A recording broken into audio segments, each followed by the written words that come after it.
ఒక ఆవిడకి మా ఎదురుగుంటున్న బెడ్ మీద ఉండేది ఆవిడ. అయితే అతను వచ్చాడు, ఈ బాబు రాజ్కుమార్లానే ఉన్నట్టుండేవాడు. వచ్చి జస్ట్ కూర్చున్నాడు. అతను ఏవో ప్రశ్నలు అడుగుతూ ఉంటే నేను అన్ని సమాధానాలు చెప్పాను. మామూలుగా అనుకోకుండా తను మాట్లాడేటువంటి మాటలకి ఆటోమేటిక్గా మామూలుగా సమాధానాలు చెప్తే ఆ రోజు అంటాడు, ఏమండి సిస్టర్ గారు, ఎంత ప్రభావం ఉంటుందో దేవుని మాటల్లో, నేను ఈరోజు చనిపోదాం అనుకున్నాను. దేవుని స్తోత్రం చెప్దాం. ఏమండి అసలు ఎంత ప్రభావమా అసలు. ఏమండి మీ మాటలు వింటూ ఉంటే నాకు ఫుల్ అభిషేకం వస్తుందండి. నేను ఇప్పుడు అందరి మీద చేతులు పెట్టారనిపిస్తుందండి నాకు. ఎందుకని నేను పెట్టినప్పటికీ కూడా వాళ్ళు బాగుపడతారని నాకు అనిపిస్తుందండి అన్నాడు. సరేలే బాబు, పెట్టి ప్రార్థన చేసి వెళ్ళు అనేసి అన్నాం. తీరా చూస్తే వాళ్ళ మేడం గారు అంటండి, ఆవిడ ఎన్ని సంవత్సరాల నుంచో, చాలా సంవత్సరాలు, 20 సంవత్సరాలు పైబడి మంచంలో ఉండేదంట. ఆవిడకంట వెళ్ళి ప్రార్థన చేస్తే ఆవిడకి వెంటనే రిలీఫ్ వచ్చిందంట. దేవుని స్తోత్రం చెప్దాం. దేవుని మాటలు వింటే ఏంటంటండి, అభిషేకం ఉంటుంది అనమాట. దేవుని మాటల్లో అభిషేకం అంటే ఏంటండి, అభిషేకం అంటే ఏంటి, దేవుని పవర్ అనమాట. దేవుని పవర్ ఎక్కడైతే ఉంటుందో అక్కడ బంధకాలు అనేటువంటివి కానీ, సాతాను కట్లు కానీ, మరి అన్నీ కూడా ఏమైపోతాయి, తెగిపోతాయి. దేవుని స్తోత్రం చెప్దాం. కాబట్టి యేసు ప్రభు అనే మాటలు కాదండి, దేవుని స్తోత్రం చెప్దాం. యేసు ప్రభుని నమ్ముకున్నామంటే ఏదో చిన్నగా ప్రార్థన అంటే మనకు చెప్పిన మాట ఎవరు వినట్లేదు కాబట్టి, ఏమండి. అంతేకాని యేసు ప్రభు అంటే మాటలు కాదండి. యేసు ప్రభుని నమ్ముకున్న వాళ్ళు అంటే కూడా మాటలు కాదండి. ఒక అతను మరి కొంచెం పలానా చోటకి నన్ను తీసుకెళ్ళవా అన్నాడంటండి ఒక అతను. ఎక్కడికి అంటే ఒక మాంత్రికుడి దగ్గరికి. ఏమండి సరేలే, ఈ అబ్బాయి కూడా అంత తెలియదు, ఇతను ప్రార్థన చేసుకునేవాడు. తీసుకెళ్ళిన తర్వాత నేను లోపలికి రాను కానీ నువ్వు వెళ్ళు చూంచుకో అన్నాడంటండి. ఏమండి నువ్వు వెళ్ళి చూంచుకో అన్నాడంట. అతను వెళ్ళిన తర్వాత ఆ పేరేయో చెప్పి అవన్నీ చేస్తూ ఉంటే, నీతో వచ్చిన అబ్బాయి ఎవరు, ఆ అబ్బాయిగా నా క్రిస్టియన్నా అని అడిగాడంటండి ఆ మాంత్రికుడు. దేవుని స్తోత్రం చెప్దాం. అసలు కుదరట్లేదయ్యా, ఇంకెళ్ళిపో. ఏమండి దేవుని స్తోత్రం చెప్దాం. ఏం కుదరట్లేదు, నాకు కుదరట్లేదు. ఎందుకు, నీతో ఆ అబ్బాయిని తీసుకొచ్చుకున్నావు ఎందుకు? దేవుని స్తోత్రం చెప్దాం. దేవుని బైబిల్ మీరు విన్నారో లేదో సాక్ష్యాలు, ఒక్క ఇంట్లో ఒక బైబిల్ ఉంటే గనక ఏమండి వాళ్ళ చరిత్రనే మార్చేస్తుంది. దేవుని స్తోత్రం చెప్దాం. వాళ్ళ అమ్మమ్మ కానీ, వాళ్ళ తాతయ్య కానీ, వాళ్ళ వంశాల్లో ఒక్కడు ఉంటే వాళ్ళ జీవితాలు, వారి తరతరాలే మారిపోతాయి. దేవుని స్తోత్రం చెప్దాం. దేవుడు మాటలు కదండి, గొప్ప దేవుడు ఆయన. ఆయన పేరు తలిస్తే చాలు ఎంతో సంతోషం అనమాట అండి. ఏమండి కాబట్టి నిజంగా యేసు ప్రభుని అంగీకరించడం అనేటువంటిది మరి చాలా కొంచెం కొన్ని నిమిషాలు ఆయన కోసం వినగలిగితే మనకు అర్థమవుద్ది. అంతేకాని యేసు ప్రభు అంటే ఎవరి దేవుడు అండి, కులం తక్కువ వాళ్ళ దేవుడు, ఏమండి మా మతం కాదు అని ఎంతో వ్యతిరేకత. ఎందుకని ఆ వ్యతిరేకత, వాళ్ళు కొంచెం వినాలి, వింటే చాలండి. ఏమంటే వినటి వలన విశ్వాసం కలుగును, ఆ మాటలు క్రీస్తును గూర్చిన మాటలై ఉండవలెను అంటాడు. ఉండవలెను అంటే ఏంటి, అది ఒక ఆజ్ఞ. మీరు వినే మాటలు ఎవరి కోసం, క్రీస్తును గూర్చి వినాలి. ఎందుకు వినాలి, ఆయన నిన్ను పుట్టించాడు, నిన్ను రక్షించడానికి ఆయన మాటలు మాత్రమే పనిచేస్తాయి. ఆయన నిన్ను కాపాడడానికి ఈ లోకానికి వచ్చాడు, రక్షించడానికే వచ్చాడండి. మరి అందరూ కూడా దేవుణ్ణి నమ్ముకుంటారు, దేవుణ్ణి ఆరాధిస్తారు. ఆయన మన యందు మరి జాలి పడతాడు, కరుణ చూపుతాడు అనుకుంటారు. ఏమంటే దేవుడు జాలి చూపించేది, కరుణ చూపించేది ఓన్లీ ఈ లోకం మాత్రమే అయితే గనక మనం నమ్ముకోని అవసరం లేదు. ఎందుకండి, మీరు కష్టపడుతున్నారు, నేను కష్టపడుతున్నా, ఇంకొకళ్ళు కూడా కష్టపడుతున్నారు. మనకంటే ఇంకా బెస్ట్గా కూడా ఉండొచ్చు. ఒకవేళ వాళ్ళు కష్టపడి ఏమండి తెలివితేటలతో వాళ్ళు ఇంకా బెస్ట్గా ఉండొచ్చు. ఏమండి కాబట్టి ఈ లోకంలో మరి ఎంత ఉన్నతమైన స్థితి ఉన్నప్పటికీ కూడా అది మనల్ని పరలోక రాజ్యం తీసుకెళ్ళదు. ఈ జీవితం తర్వాత మనం చనిపోయిన తర్వాత, ఈ జీవిత కాలమే బ్రతుకు కాదని, మరణమైన తరువాతే అసలు బ్రతుకని. ఏమండి పౌలు గారు అంటాడు, ఈ జీవితకాలం మాత్రమే క్రీస్తుని కలిగి ఉంటే మనుషులందరికంటే కూడా దౌర్భాగ్యుని అంటాడు. ఏమండి దౌర్భాగ్యం అంటే ఏంటి, ఎంత దౌర్భాగ్యం అంటే ఏంటి, పనికి రానటువంటి వాడు ఏమండి ఈ జీవిత కాలం మాత్రమే అయితే ఏదో వెళ్తున్నామా వస్తున్నామా వింటున్నామా దానికోసం కాదండి. సంఘం అంతా పెరిగిందా లేదా దానికోసం కాదండి. ఒక్కొక్కళ్ళు ఏం చేయాలి? యేసు ప్రభు కోసం విని యేసు ప్రభు కోసం జీవించాలి. నాకు తెలుసుండి పెళ్ళి కాకముందు దేవుని సువార్త వింటే పెళ్లి చేసుకోరంటండి. దేవుని స్తోత్రం చెప్దాం.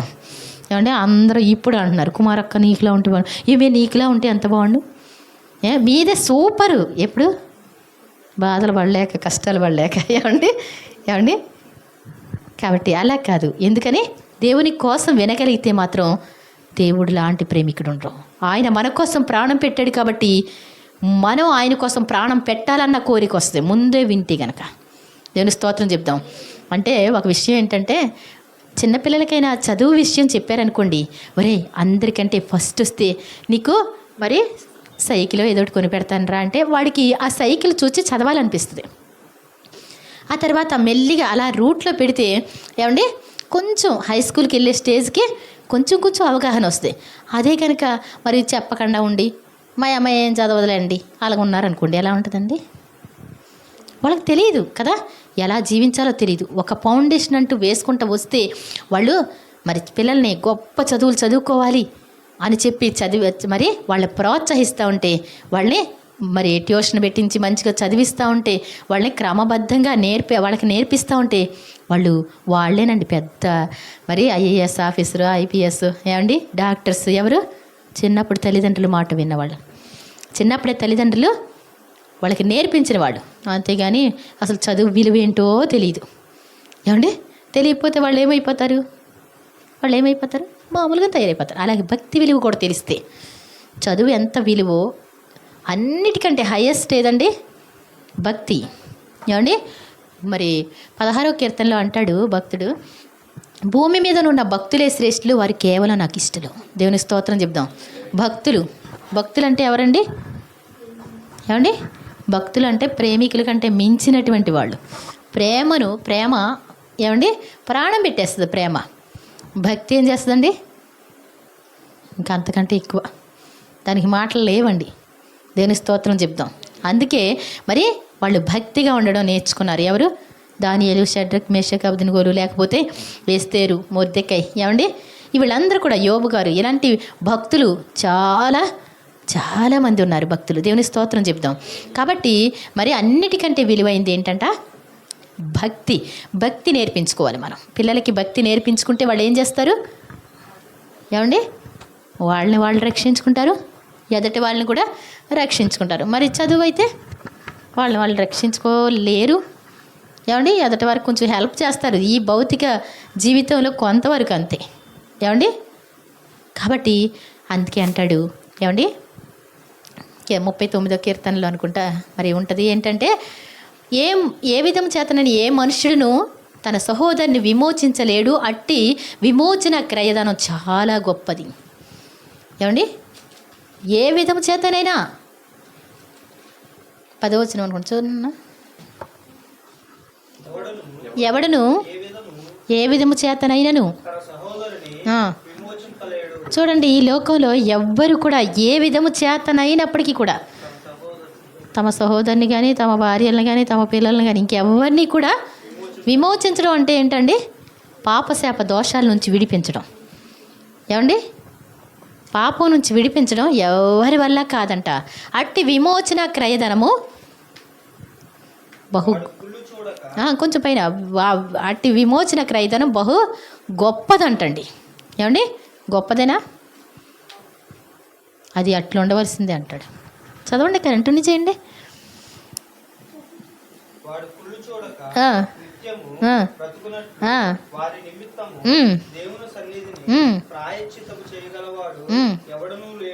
ఏమండి వాడు కుళ్ళు చూడక అంటే ఈ దేహం అయిపోద్ది కాదంటలేదు, కానీ మరి అసలైన కుళ్ళు చూడకుండా వారి నిమిత్తం ప్రాయశ్చిత్తం చేయడం, దేవుని సన్నిధిలో ప్రాయశ్చిత్తం చేసేవాడు ఎవడు కూడా లేడంటండి.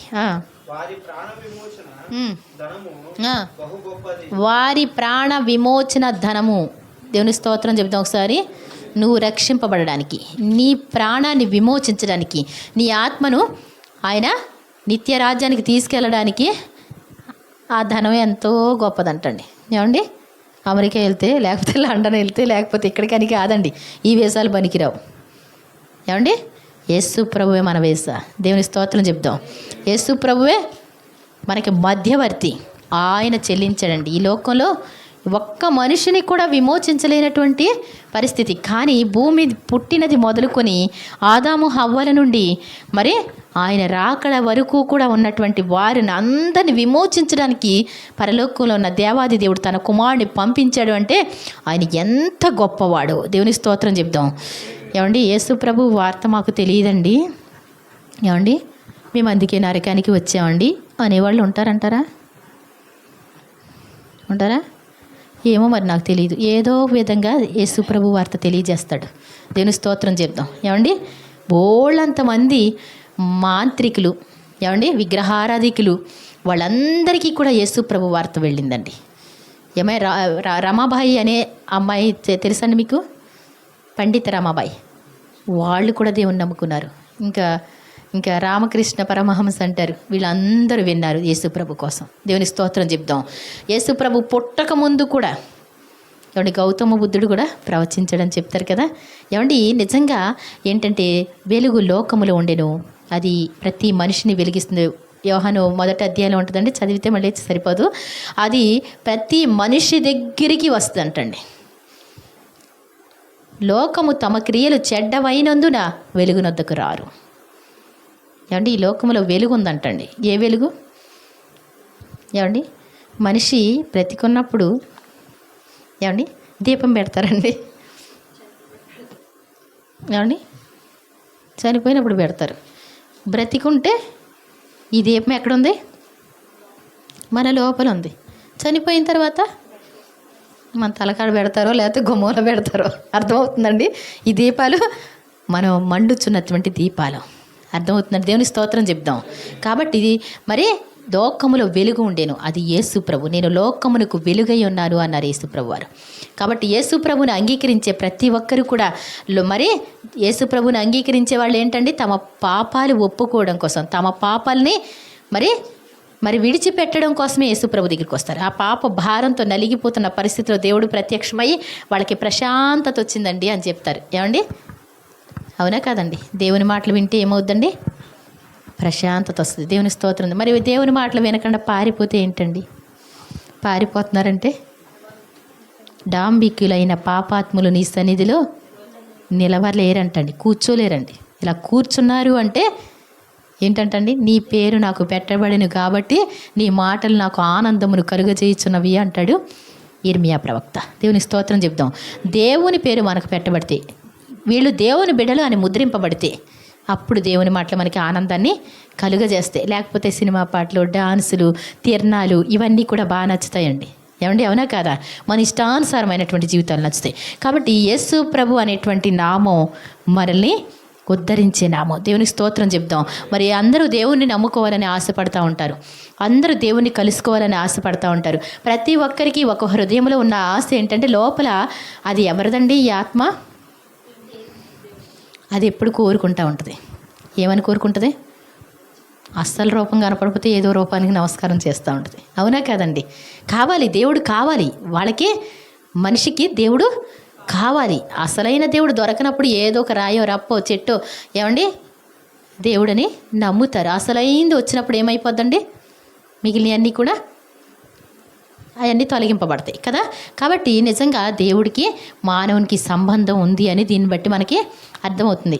నరుని ఆత్మ యెహోవా పెట్టిన దీపం అంట. ఆయన మరి మనిషి యొక్క నాసికారంధ్రములో జీవవాయువుని ఓదగా నరుడు జీవాత్మ ఆయను అంటాడు. జీవాత్మ. అందుకే మరి మీకు దెయ్యాలకి సంబంధం లేదు అంటాడు దేవుడు. మనలో ఉన్నవాడు ఎవరండి? మనలో ఉన్నవాడు జీవాత్మ అనమాట. ఆయన ఆత్మ ఇది. అందుకోసం మరి దేవుడు మన కోసం వెంటాడి ప్రేమించేది ఎందుకోసం అంటే మనలో ఉన్నటువంటిది ఎవరిది? దేవునిది. ఈ లోకమంతా భూలోకమంతా త్రాసులో పెట్టి ఒక పిచ్చోడో మెంటలోడో ఎవడొకడు ఒక ఆత్మ నరుని ఆత్మను పెడితే ఈ భూలోకం ఇలా తేలిపోతుంటండి పైకి. నరుని ఆత్మ బరువు అంట. దేవునికి స్తోత్రం చెప్దాం. ఎంత విలువైన వారో, మీరు విలువ పెట్టి కొనబడిన వారు. దేవుని స్తోత్రం చెప్తాం. కనుక మీ దేహముతో దేవుణ్ణి మహిమపరచండి. మన దేహం కూడా చాలా విలువైందండి. ఏమండి, విలువ కాదండి? మీ చిటికినేలు విలువేనా కాదా? ఏమండి, మాకు చాలా అప్పులు ఉన్నాయండి, చాలా కష్టంగా ఉందండి, మేము చనిపోవాలనుకుంటున్నామండి అన్నవాడి దగ్గరికి వెళ్ళి కనీసం మీ చిటికినేలు 2 ఏళ్ళే ఉండి మీకు అప్పులను తీరిపోతాయి అంటే ఏమంటారండి? నేను చచ్చిపోవడానికి ఇష్టపడతాను కానీ 2 వేళ్ళు ఏమండి షార్ట్ మెసేజ్లో ఇచ్చాడు, గేదెలు కాసుకుంటా ఉన్నారు. ఏమండి, అతని దగ్గరికి వెళ్ళి ఒక అతను చనిపోయేలా ఉన్నాడంట. మీకు పెద్ద అమౌంట్ ఇస్తారంట, నీది కిడ్నీ ఒకటి ఇస్తావా? ఏమంటే మీరు చూసారో లేదో నాకైతే తెలియదు కానీ వాడు దెబ్బలాట అంటే దెబ్బలాట కాదు, కిడ్నీ ఇవ్వడం ఏంటయ్యా, అసలు కిడ్నీ ఇవ్వడం ఏంటి, అసలు లెక్క, అసలు కిడ్నీ అమ్ముకోవడం ఏంటి? నిజంగా వాడికి ఉన్న జ్ఞానం అందరికీ లేదు. ఏమంటే కిడ్నీలు అమ్మేసుకుంటూ ఉంటారు. దేవుడు 2 ఎందుకు పెట్టాడు మనకి? అవసరమనే పెట్టాడు ఆయన. ఏమండి, ఇప్పుడు గుండె ఒకటే పెట్టాడు ఆయన. ఏమండి, పక్కన ఇంకో గుండె పెట్టిన కొంచెం ఒక అవకాశం ఉంటే. ఏమండి, కిడ్నీని అమ్మేసుకుంటా ఉన్నారు ఈ రోజున. కిడ్నీ విలువ, మనిషి విలువ చాలా విలువైంది. ఒక్కొక్క అవయవం కోట్ల రూపాయలు ఇచ్చినా దొరకవండి. అవునా కదా? ఒక ప్రధానమంత్రి అనుకోండి, ఆ ప్రధానమంత్రికి వేలు కట్ అయ్యి ఇలా, అంటే ఒక ఆయన ఏ పని చేస్తున్నప్పుడు కూడా ఇలాగే ఉంటుంది వేలు. ఎందుకంటే గీత కత్తి తెగిందంటండి. కత్తి తెగితే అది కుట్లేస్తే ఇలాగే ఉండిపోద్ది. నువ్వు అన్నం తిన్నా ఇలాగే ఉంటుంది. ఏమండి, అదే ప్రధానమంత్రి అయినప్పుడు కూడా దాన్ని బాగు చేసుకోగలరా? అందుకే అన్నాడు దేవుడు, నీవు ఒక వెంట్రుకను తెల్లగానైనా మరి నల్లగానైనా మార్చలేవు. చాలా జాగ్రత్త. మనం చాలా విలువైనటువంటి వారు. మన కళ్ళు కానీ మన ముక్కు కానీ, ఒక అతనికి క్యాన్సర్ వచ్చిందంటండి, ఈ చెవు తీసేయాలంటే 2 లక్షలు 3 లక్షలు అన్నారంటండి. ఎందుకంటండి? మరి పెడతానికండి అంటే దేహం ఏం నిష్ప్రయోజనం అంటూ ఉంటారు కదా. ఈ దేహాన్ని కూడా పవిత్రంగా ఉంచడం అది దేవునికి ఎంతో సంతోషం. దేవుని స్తోత్రం చెప్తాం. ఏమండి, మీరు అభివృద్ధి పొంది భూమిని నిందించండి అని చెప్పాడు. మరి నాకులాంటి వాళ్ళకి ఏంటండి? నాకులాంటి వాళ్ళకి ఏంటి? మేము మీలాంటి వాళ్ళని నిందించడం. దేవుని స్తోత్రం చెప్దాం. ఇప్పుడు ఏసన్న గారు ఉన్నారండి, ఏసన్న గారు ఎక్కువ మంది పిల్లలకి అన్నట్ట మీరు ఎక్కువ పిల్లలు కన్నారా? చెప్పండి. ఎక్కడన్నా చూడండి ఇంకా ఆయన వాడినట్టే ఉంటుంది. ఏమండి, ఆయన చెప్పినట్టే ఉంటుంది. ఒకవేళ మీ కన్న బిడ్డలైనా అలా లేరు. ఏమండి, మీ డిఎన్ఏ లాగా లేదు. ఏమండి, ఏసన్న గారిది ఎలా ఉంటుంది? ఏ చర్చికి వెళ్ళి చూడండి, ఆయన లాగా పాడేవాళ్ళు, ఆయన లాగా చెప్పేవాళ్ళు లేకుండా పోలేదు. దేవుని స్తోత్రం చెప్దాం. అది దేవుని ఆత్మకు. ఏమండి, దేవునికే ఆయన తీసుకుంటాడు వాళ్ళని. కాబట్టి మరి దేవుని కోసం ప్రత్యేకింపబడినటువంటి వాళ్ళంట. దేవుని కోసం ప్రథమ ఫలంగా కొనుక్కున్నాడంటండి. ఆయన కొనుక్కోపోతే అది దేవుడికని. ఏమంటే మీరు ఫస్ట్ కాయలు తీసుకొచ్చి ఇస్తారు కదా, అలా మనుషుల్లో వాళ్ళని ప్రత్యేకించుకొని తీసుకుంటాడు, లేకపోతే ఎవడు ఉండలేడండి. దేవుని స్తోత్రం చెప్దాం. మాకు ఇంకే లైఫ్ నచ్చదండి. ఒక విషయం, నీకు బంగారాలు అన్నీ ఇస్తాను, నీకు ఇదంతా ఇస్తాను, నేను నీకు తోడుగా ఉంటా పక్కన, ఒక పెళ్లి చేసుకుంటే మేము చేసుకోలేము.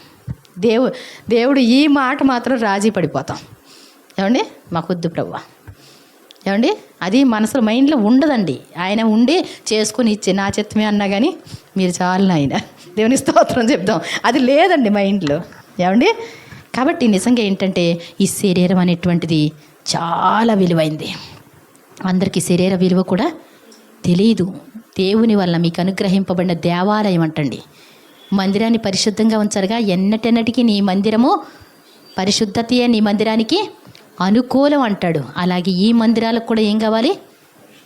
పరిశుద్ధత లేకుండా ఎవడు కూడా ప్రభువుని చూడలేడు అంటాడు. కాబట్టి నిజంగా దేవుడు మనల్ని ఎంతో కోరుకుంటా ఉన్నాడు. మనం ఎంతో ఆయన యందు భయభక్తులు కలిగి ఉంటే, ఆయన నామాన్ని స్మరిస్తే చాలండి, ఆయన నామాన్ని బట్టి ప్రార్థన చేస్తే చాలు రక్షింపబడతాం అంటండి. ఇది సువార్త. ఎవరైనా ప్రార్థన చేయడం అంటే ఏంటి? ప్రార్థన అంటే ఏంటి? ఏమండి, మాట్లాడుకోవడం, ఏమండి, విన్నవించుకోవడం. కాబట్టి ఆయనకి ప్రార్థన చేస్తే చాలు రక్షింపబడతారంటే చాలా విచిత్రం కదా. ఇందాక చదివిన మాటను బట్టి చూస్తే ఏ విధము చేతనైనా ఎవడైనాను ఏ విధం చేతనైనా తన సహోదరుని విమోచించలేడు అతడు కుళ్ళు చూడక నిత్యము బ్రతుకున్నట్లు దేవుని సన్నిధిని వాని నిమిత్తం ప్రాయశ్చిత్తం చేయగల వాడు ఎవడూ లేడు అంటే ఇక్కడ ప్రార్థన చేస్తే చాలంటండి. దేవుని స్తోత్రం చెప్దాం. ఏమండి కొబ్బరికాయకి అయినా డబ్బులు అవుతాయి, ఏమండి ప్రార్థనకి ఏమైనా డబ్బులు అవుతాయండి? అందుకే వినాలి, కొంచెం సేపు కూర్చొని వినాలి. వినుట వలన విశ్వాసం కలుగును. ఆ మాటలు క్రీస్తుని గుర్చిన మాటలని రోమా 10వ అధ్యాయంలో ఉంటుందన్నమాట. కాబట్టి మరి దేవుని వాక్యం విన్న ప్రతి ఒక్కరి మీద దేవుని ఆత్మ దిగి వచ్చిన మరి సంగతిని మనం చూస్తూ ఉంటామండి. మరి అపోస్తుల కార్యాలే 2వ అధ్యాయంలో మరి అది మరి పెంతెకొస్తు పండుగలో వాళ్ళు మరి అప్పటి వరకు కూడా ఒక 10 రోజులు యేసు ప్రభు వారు ఆరోహణమై వెళ్ళిపోయినప్పుడు ఏమండి గలిలయ కొండ మీద ఆయన మాట్లాడుతూ చెప్పినటువంటి మాట ఏంటి అంటే, మీరు పైనుండి శక్తి పొందే వరకు కూడా మీరు ఏం చేయాలి? యెరూషలేములోనే ఉండండి. ఏమండి ఈవిడ మొదలెట్టింది ఏంటి వెళ్తుందో తెలియదు అంటారు ఎక్కువసేపు ఉంటే. కానీ వాళ్ళు ఏం చేస్తున్నారు? పైనుండి శక్తి పొందే వరకు ప్రార్థన చేయడమే. వంట చేసేవాళ్ళు చేయడం. ఏమండి వంట చేసేవాళ్ళు ఏం చేస్తున్నారు? చేసేసి పెట్టేస్తున్నారు. వీళ్ళు చక్కగా పాటలు పాడుతున్నారు, ప్రార్థన చేస్తున్నారు. ప్రభువా పైనుండి శక్తిని ఇస్తానంటున్నారు. పైనుండి శక్తి వస్తే ఏమవుద్దండి? పైనుండి శక్తి వస్తే ఏమవుద్ది తేజ? వాళ్ళు బలవంతులుగా ఉంటారు. దేవుని స్తోత్రం చెప్దాం. ఎలా అంటే, ప్రభువా ఈ రాత్రి నన్ను అప్పగిస్తామన్నారు, నేను అప్పగింపబడతాను, వారు నన్ను తీసుకెళ్ళి చంపేస్తారు, చనిపోయిన తర్వాత 3 రోజుల తర్వాత నేను లేస్తాను. ఏంటి ఈయన చంపడమా? ఎవడాడు వచ్చేవాడు అసలు? ఏమండి ఎవడాడు అసలు వచ్చేవాడు? అంత దమ్మే ఎవడుకుంది అసలు? నేను ఉండగా నా ప్రభు మీద చెయ్యి వేస్తాను అసలు. ప్రభు అది మీకు దూరమగునుగాక అంటాడు. ఏమండి సాతానా నా వెనుక పొమ్మని అంటాడు ఆయన. ఆ తర్వాత మరి సీమోను నన్ను ప్రేమిస్తున్నావంటే, ఏమండి ప్రభువా వీళ్ళందరికంటే ఎక్కువగా నన్ను ప్రేమిస్తున్నావా? మరి ఈ రాత్రి కొంచెం సేపటికి ఆయన అప్పగింపబడే రాత్రి, ఈ రాత్రి నన్ను ఎరగనని చెప్పి 3 సార్లు బొంకుతాను. అబ్బా నేను జీర్ణించుకోలేనటువంటి విషయం ఆయన ఎలా చెప్తున్నాడు? ఏమండి నువ్వు అబద్ధం ఆడతావు అంటే ఎలా ఉంటుందండి? మనకులాంటి వాళ్ళమైతే దెబ్బలాడేస్తామేమో. కొంచెం ఆలోచించుంటాడు పేతురు గారు అయితే. నా హృదయం ఏంటి, నా భక్తి ఏంటి, నేనేంటి, నిన్ను ఎరగనంటవేంటి ప్రభువా? ఏమండి నువ్వు నన్ను 3 సార్లు ఎరగనని చెప్పిన తర్వాతే కోడికి వస్తుంది అని చెప్తే, అలా కాదులే నేను నిలబడి చూపిస్తానన్నాడు. నిలబడి చూపిద్దామంటే కొంచెం సేపటికి ఏమైందండి? డ్యూటీలు పట్టుకొని దందని వచ్చేసారు. వచ్చేస్తే ఏమండి మరి ఇంతలో ఇస్కరియోతు యోధ గారు కూడా వచ్చాడు. వీళ్ళందరూ ఉన్నారు. ఇలా చూశారు. చూసి యేసు ప్రభు దగ్గరికి వెళ్ళి ఒక ముద్దు పెట్టాడు. చిలికడా నీకు శుభం అని ఒక ముద్దు పెట్టాడు. పెట్టగానే యేసు ప్రభువుని పట్టుకొని గట్టిగా గుద్దారండి. ఏమండి గట్టిగా గుద్దితే వీళ్ళు ఏమైపోయారు? ఇక అడ్రస్ లేరండి పాపం. ఏమైపోయారు? ఆ దెబ్బ చాలా రాణువవారు. ఏమండి రాణువవారు అంటే ఎవరు? వాళ్ళు రాక్షసులు ఎలా ఉంటారో అలాగే ఉంటారు. వాళ్ళ దెబ్బ మిలిటరీ వాళ్ళ దెబ్బలా ఉంటుంది అనమాట అండి. ఒక్క దెబ్బ కొడితే ఆయన్ని గుద్దారంటండి, కుట్టారంట. అక్కడ ఉన్న వాళ్ళని ఆ దెబ్బ చూడగానే పారిపోయారు. గొర్రెల కాపరిని కొట్టుదును గొర్రెలు చెదరిపోవునన్న వాగ్దానం ఆ మాట అక్కడ నెరవేరిందండి. ఆయన్ని కొట్టడం ఏంటి? అబ్బో ఆ దెబ్బ తింటే నేనైతే పడైపోతా పరుగో ఇంక అందరూ. ఏమండి వెళ్ళిపోయారండి, ఎవరు లేరు. యేసు ప్రభుని తీసుకెళ్ళి రాత్రి అంతా కూడా 6 న్యాయస్థానాలు ఏమండి అందరి దగ్గర ఏమండి కేసు వేస్తే నెలకు ఒకసారి వెళ్ళి ఒక్క చోటే మాట్లాడుకొని రావాలి. కానీ యేసు ప్రభుకి ఏంటి అన్యాయపు తీర్పు అంటే ఏంటండి? 6 చోట్ల ఒకే రాత్రి 6 చోట్ల ఆయన ఇష్టం వచ్చినట్టు చేశారండి.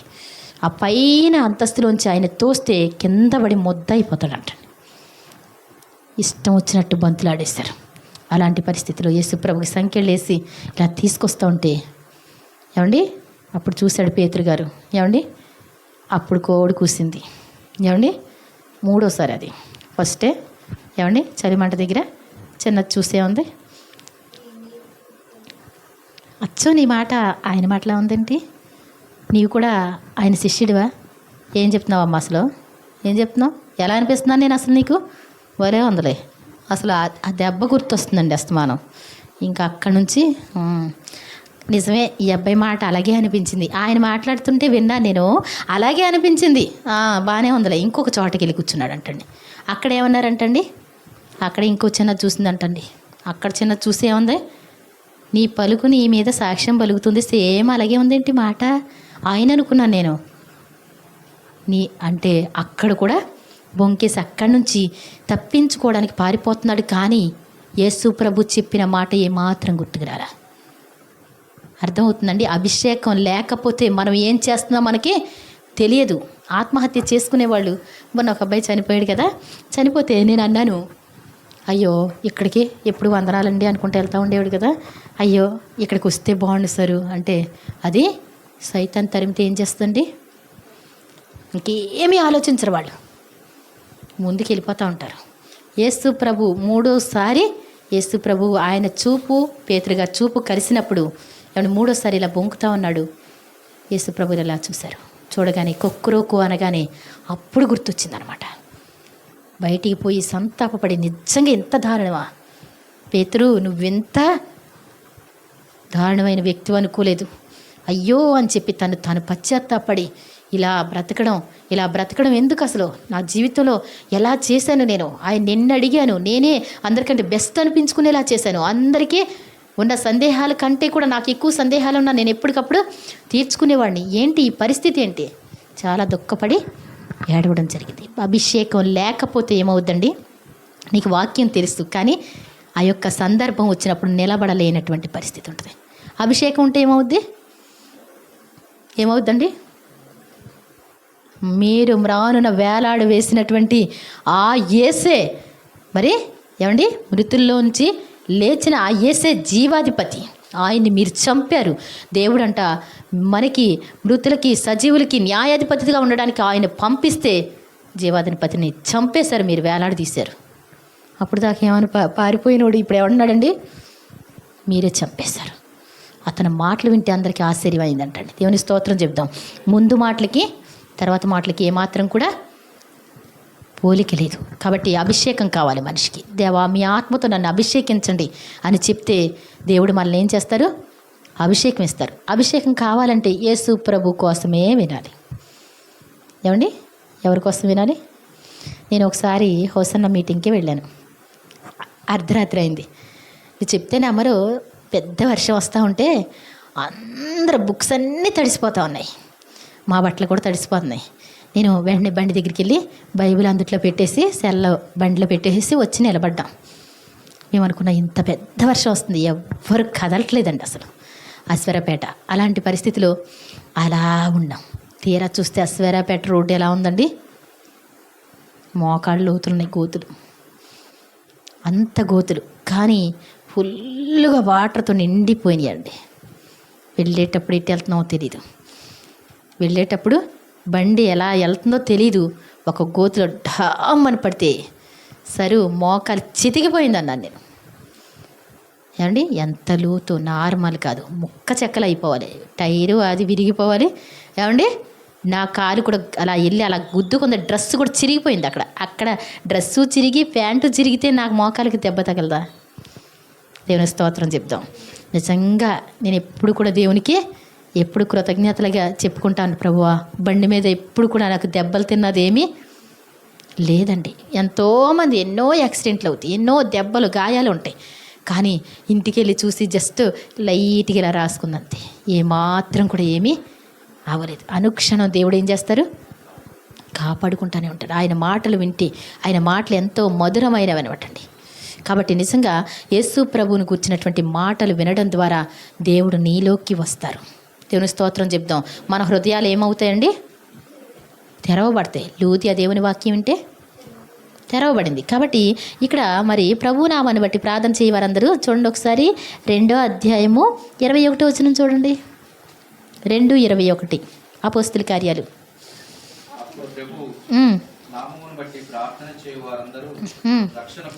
ఇక్కడ చూడండి, ఇంకొంచెం ముందు చూస్తే కనుక మరి యేసు ప్రభు వారి కోసం ఆయన వస్తారని, ఇవన్నీ లేఖనాలన్నీ జరుగుతాయని, అవన్నీ కూడా జరిగినాయి అన్నీ చెప్పుకొచ్చారండి. అంత్య దినాల్లో మరి ఆయన తన దాసుల మీద, దాసురాండ్ర మీద, యవనుల మీద, కన్యకల మీద, వృద్ధుల మీద, అందరి మీద తన ఆత్మను కుమ్మరిస్తాడంట. మరి ఆకాశమందు మరి ఆయన చిహ్నాలు కూడా చూపిస్తూ ఉంటారంట. భూమి మీద కూడా మరి రక్తం, హిమము మరి మరి కనబడద్దంటండి. ఆ తర్వాత ప్రభు నామాన్ని బట్టి ప్రార్థన చేయి వారందరూ కూడా రక్షింపబడతారు. నీకు ఎన్ని సమస్యలు ఉన్నప్పటికీ కూడా నువ్వు రక్షింపబడడానికి ఒకే ఒక్క మార్గం ఏంటది? యేసు ప్రభు నామం. దేవుని స్తోత్రం చెప్దాం. యేసు ప్రభు నామములో ప్రార్థన చేస్తే, మరి ప్రార్థన చేసేటప్పుడు కూడా చాలా బాగా నేర్చుకోవాలి. మీరు యేసు నామం అని ఉచ్చరించాలి. అవునా కదా? ఏమండి? యేసు నామం అని ఉచ్చరించి ప్రార్థన చేయాలి. ఒక ఉత్తరం రాశారనుకోండి, ఏమండి, దాని మీద అడ్రస్ రాయకుండా ఉంటే ఏమవుద్దండి? అడ్రస్లో తప్పు వస్తే కొంచెం పోస్ట్ మ్యాన్ మంచోడైతే కనుక్కొని ఇస్తాడు, కానీ లేకపోతే ఏమవుద్దండి? ఒక ప్రక్కనే పడేస్తారు. కాబట్టి చాలా జాగ్రత్త. మనం ఎవరి నామంలో ప్రార్థన చేస్తున్నాం? యేసు ప్రభు నామంలో. మా ప్రభును, మా రక్షణకర్త అయిన యేసుక్రీస్తు వారి దివ్యనామం అంటారు అందంగా. ఏమండి? ఆయన దివ్యనామం. ఏమండి? ఎస్ఐ గారికి లెటర్ రాసేటప్పుడు ఏమంటాం? అస్కారావుపేట మండల ఏమండి ఎస్ఐ గారి దివ్య సముఖమునకు. ఏ సముఖం అది? మరి యేసు ప్రభు ఏసునామని అడుచున్నాం తండ్రి. ఏంటండి అడుక్కునేవాడు వచ్చి, ఏమండి అమ్మా కాస్తంత అన్నం పెట్టు. బాగుందండి ప్రార్థన. అడగడం, అన్నం పెట్టు, కొంచెం కూర కూడా వేయమ్మా, ఈ పూట వండిందేనా? ఏమండి లేరనుకుంటున్నారా? ఒక అమ్మాయి, ఏం చేశారు మీ పిల్లలకి? ఏం చేశారు ఈ పూట? ఏం చేశారు? నాకు వేసింది రాత్రిదా ఇప్పుడుదా? మన ప్రార్థన ఎలా ఉండాలండి? ఒక అధికారితో మాట్లాడినట్టు చాలా జాగ్రత్తగా దేవుని సన్నిధిలో బ్రతిములాడుతూ ప్రార్థన చేయాలి ఆయన దగ్గర. దేవునికి స్తోత్రం చెప్దాం. మన మాట ఒక కరుకైన మాట క్రోధాన్ని రేపుద్దంటండి, మృదువైన మాట క్రోధాన్ని చల్లారుస్తుంది అంతే. కాబట్టి చాలా జాగ్రత్త. కరుగ్గా మాట్లాడితే ఏం చేస్తారండి? దగ్గరుంటే ఒకటి బేకాలనిపిస్తుంది. అవునా కాదా? ఏమండి? కరుగ్గా చెప్పారనుకోండి సమాధానం, ఏదన్నా అమ్మ ఇది ఎక్కడ ఉందో ఏమో నాకేం తెలుసు అని కయ్యిన్లాగా నేను ఏమైనా కాపలయ్యా మా తమ్ముడికి అన్నారనుకోండి, అప్పుడు ఎలా ఉంటుందండి? ఏమండి ఎలా ఉంటుంది? కోపం వస్తుంది కదా. మీరైతే ఒకవేళ జాలీగా ఉంటారేమో, నేను పాస్టర్ అయినా కొంచెం రెబల్ అయ్యామండి. అవునా కాదా? కాబట్టి కరుగ్గా ఉండడం మంచిది కాదు. అంటే రోషంగా ఉంటామంటాడు. రోషం అంటే ఎలాగా? ఏమండి రోషం అంటే ఏంటి? అందరూ 40 రోజుల నుంచి వణికిపోతున్నారు. అయ్యి బాబోయ్ ఎంత ఉన్నాడో ఏమనుకుంటున్నావు? ఫిలిస్తీన్లంట. ఏమండి 6 మూరల జానుడు, 14 అడుగులు ఎత్తయ్యా దగ్గర. ఏమండి అతని దగ్గరికి వెళ్తే మనం ఎంతే ఉన్నాం. బాబోయ్ మన వల్ల కాదు. అందరూ అంటూ ఉంటే ఏంటి అక్కడ జరుగుతున్నది? ఇదిగో మీ అన్నయ్య వాళ్ళు యుద్ధరంగంలో ఉన్నారు, వాళ్ళు చాలా నలిగిపోతూ ఉన్నారు. నువ్వు వెళ్ళి వాళ్ళకి ఆహారం, జున్ను, పేలాలు మొత్తం తీసుకెళ్ళి ఇవ్వయ్యా. పాపం ఏం చేస్తున్నారు అయ్యగారులు? నలిగిపోతున్నారు. ఆడి మాటలకే గుండె ఏమైపోతుందండి? నలిగిపోతుంది పాపం. వాళ్ళు ఎంతో నలిగిపోతున్నారు. వెళ్ళి కాస్తంత వాళ్ళకి ఇచ్చిరాయా అంటే, ఏమండి వెళ్ళాడు. ఏంటి అక్కడ ఏడో మాట్లాడుతున్నాడు, ఎవడో మాట్లాడుతున్నాడు. అవన్నీ ఎలా ఉన్నాయి? ఏమండి సున్నతి లేని ఫిలిస్తీయుడు జీవము గల దేవుణ్ణి తిరస్కరించి మాట్లాడుతుంటే యెహోవా అన్నవాడు ఎవడరా? యెహోవా అన్నవాడు ఎవడు? వాళ్ళని నమ్ముకొని ఇంతవరకు మీరు ఇలా ఉంటున్నారు. మీ అందరినీ వాళ్ళ పేరట ఒక్కడు కదరా, ఎంతమంది వస్తారండి వాళ్ళందరూ? నేను ఒక్కడే వస్తాను లేదు, నేను మీ అందరి శవాలను ఏం చేస్తాను? ఆకాశ పక్షులకి వేస్తాను. ఈరోజు చెప్పకుండా జరుగుతుంది. ఎన్ని రోజులు అంటండి? 40 రోజులు అంట వాడి అనౌన్స్మెంట్. ఏమండి వచ్చేవాడు అనౌన్స్మెంట్ ఎంత అండి? అసలైన సింహం బయటికి రాలేదండి, అందుకోసం 40 రోజుల వరకు చేసుకొచ్చాడు. ఏమండి మన తేజ టైప్లో ఉన్నాడు, ఇంకొంచెం ఉంటాడు, ఇంకా అంతకంటే ఎక్కువేం కాదు. ఏమండి ఒక బాలుడుగానే ఉన్నాడు తను. ఏమండి అని ఏమవుతుంది ఇక్కడ? ఏమవుతుందిరా? ఇడేదో పెద్ద గొప్పలు చెప్పుకొస్తూ ఉంటాడు. ఏంటయ్యి? సింహాన్ని జీల్చేశాను, ఎలుగుబంటిని జీల్చేశానని చెప్తాడు. వీడిని కూడా చంపేస్తానంటాడు. కాసేపు ఉంటే మా ఓడికి పవర్ ఎక్కువ. ఏమండి ఆ పక్కకి వెళ్ళి విన్నాడండి. ఏంటంట? తన్ని చంపితేనంట రాజుగారు అమ్మాయిని ఇచ్చి పెళ్లి చేస్తారంట. అవునా నిజమేనా అని చూస్తూ ఉన్నాడు. అప్పుడే దేవుని కోసం మాట్లాడుతూ ఉన్నాడు వాడు. జీవం గల దేవుని సైన్యాన్ని తిరస్కరిస్తూ ఉంటే, ఒరేయ్ అసలు ఈడు ఈడెంత జీవము గల దేవుని సైన్యాన్ని తిరస్కరించే వీడెవడు అని చెప్పి పరిగెత్తుకుంటూ వెళ్తున్నాడండి. ఎక్కడికండి? యోర్దానికి నదికి వెళ్ళాడు. 5 నున్నరి రాళ్ళు ఏరుకున్నాడు. గబగబా తిప్పుకుండా వచ్చేస్తున్నాడండి. ఏమండి? దేవుని స్తోత్రం చెప్దాం. రోషం ఉండాలండి. ఏమండి? మన సౌలు రాజు గారు అందరికంటే పైగా ఉంటాడండి. ఇక్కడ ఇలా అందరు ఇలా ఉంటే పైకి ఉంటుంది తలకాయ అయింది. ఎంత సూపర్ అందగాడు సౌలు. అలాంటి సౌలు కూడా వణిగిపోయి లోపల కూర్చున్నాడు. రోషం లేనటువంటి జీవితాలు పనికిరావు. దేవుని కోసం రోషం కలిగి జీవించాలి. కోపం వేరు, రోషం వేరు. కాబట్టి మరి రోషం కలిగి మరి జీవము గల దేవుని పేరట నేను వస్తున్నానని చెప్పాడు. ఏమండి? ఏంట్రా కుక్కను కొట్టేలా వచ్చేస్తున్నావు ఏంటి? పరిగెత్తుకుంటూ వచ్చేస్తున్నావు ఏమండి? అంత పైనుంచి కింద చూస్తూ ఉన్నాడు. ఒక జాండి కూడా ఉండడు అనమాట, మరుగుజ్జులాగా చిన్నిగా. కాబట్టి అంత రోషంగా ఉన్నాడు. కాబట్టి నా హృదయానుసారి అన్నాడు. దేవుని స్తోత్రం చెప్దాం. ఏమండి? అలా చెప్తానే ఉన్నాడు. ఈ రోజే నిన్ను ఆకాశ పక్షులకి వేస్తాను, అడవి మృగములకి వేస్తాను అని చెప్తానే ఉన్నాడు. ఏమైపోయిందండి? రాయి వెళ్ళింది, నొసట్న తగిలేసింది, పడిపోయాడు. రోషం కలిగి జీవించాలి. దేవుడు అంటే ఎలా ఉండాలి? మనం రోషం కలిగి. అంతేగాని మీరు యేసుప్రభు నమ్ముకున్నారంటే అదే అండి మా అమ్మాళ్ళు మా నాన్నలు చేస్తారండి, కానీ నేను అటు ఇటు ఉంటానండి. ఎందుకంటే మరి నాకు ఒక మాదిరినండి. ఏమండి? నువ్వు పనికిరావు. ఏమండి? దాన్ని ఆడంగితనము గలవారైనను అంటాడు. ఆడంగితనం అంటే ఏంటి? కుక్కలు అంటాడు. ఆడంగితనం అంటే ఏంటండి? హెజ్రస్ అనుకుంటున్నారా? హెజ్రస్ కాదు.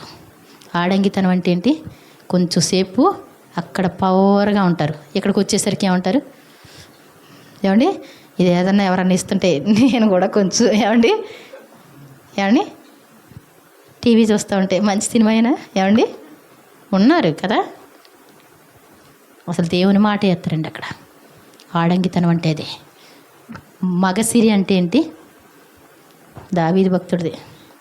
రోషం కలిగి ఉండాలి, దేవుని కోసం నిలబడాలి. దేవుని పక్కన పెట్టేస్తారు. చుట్టాల కోసం ఏం చేస్తారు? దేవుని ప్రక్కన పెట్టేస్తారు. అలా కాదు, రోషం కలిగే జీవించాలి. కాబట్టి ఇక్కడ ప్రభు నామాన్ని బట్టి ప్రార్థన చేసేవాళ్ళం. ప్రభు నామాన్ని అంగీకరించే వారిగా ఉండాలి. చాలా సింపుల్ అయినటువంటి మార్గం. నా కాడి సులువు, నా భారం తేలిక అంటాడు. ఇది బరువేం కాదండి. యేసు ప్రభువా అని ఏమండి నీ హృదయంలో విశ్వసించి నీ నోటితో ఒప్పుకుంటే నీవు రక్షింపబడతావు. అవునా కదా? కాబట్టి చాలా సింపుల్ యేసు ప్రభువుని నమ్ముకోవడానికి. అలాగే చూడండి 3:41 కూడా ఒకసారి చదవండి. 3:41.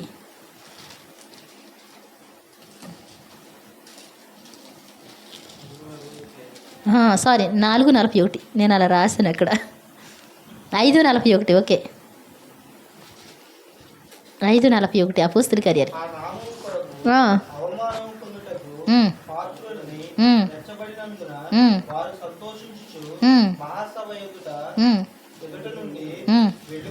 ఇక్కడ చూడండి, దేవుని నామము నిమిత్తం దెబ్బలు తింటేనంటండి వాళ్ళకి ఏమనిపించిందంటండి?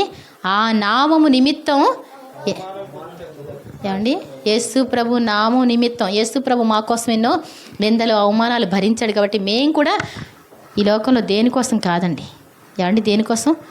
ఆయన కోసం తగ్గించుకున్నావా అది ఎంతో హితమవుద్ది అనమాట. కాబట్టి ఆ నామం నిమిత్తం దేవుని నామాన్ని మనం ఎంతో సంతోషంతో అంగీకరించాలి. అలాగే మరి 8వ అధ్యాయము అపోస్తలుల కార్యాలు 8వ అధ్యాయము 26 వచ్చిన ఒకసారి చూడండి. 26 ప్రభువు దూత చెప్తున్నాడు, నీవు లేచి దక్షిణముగా వెళ్ళి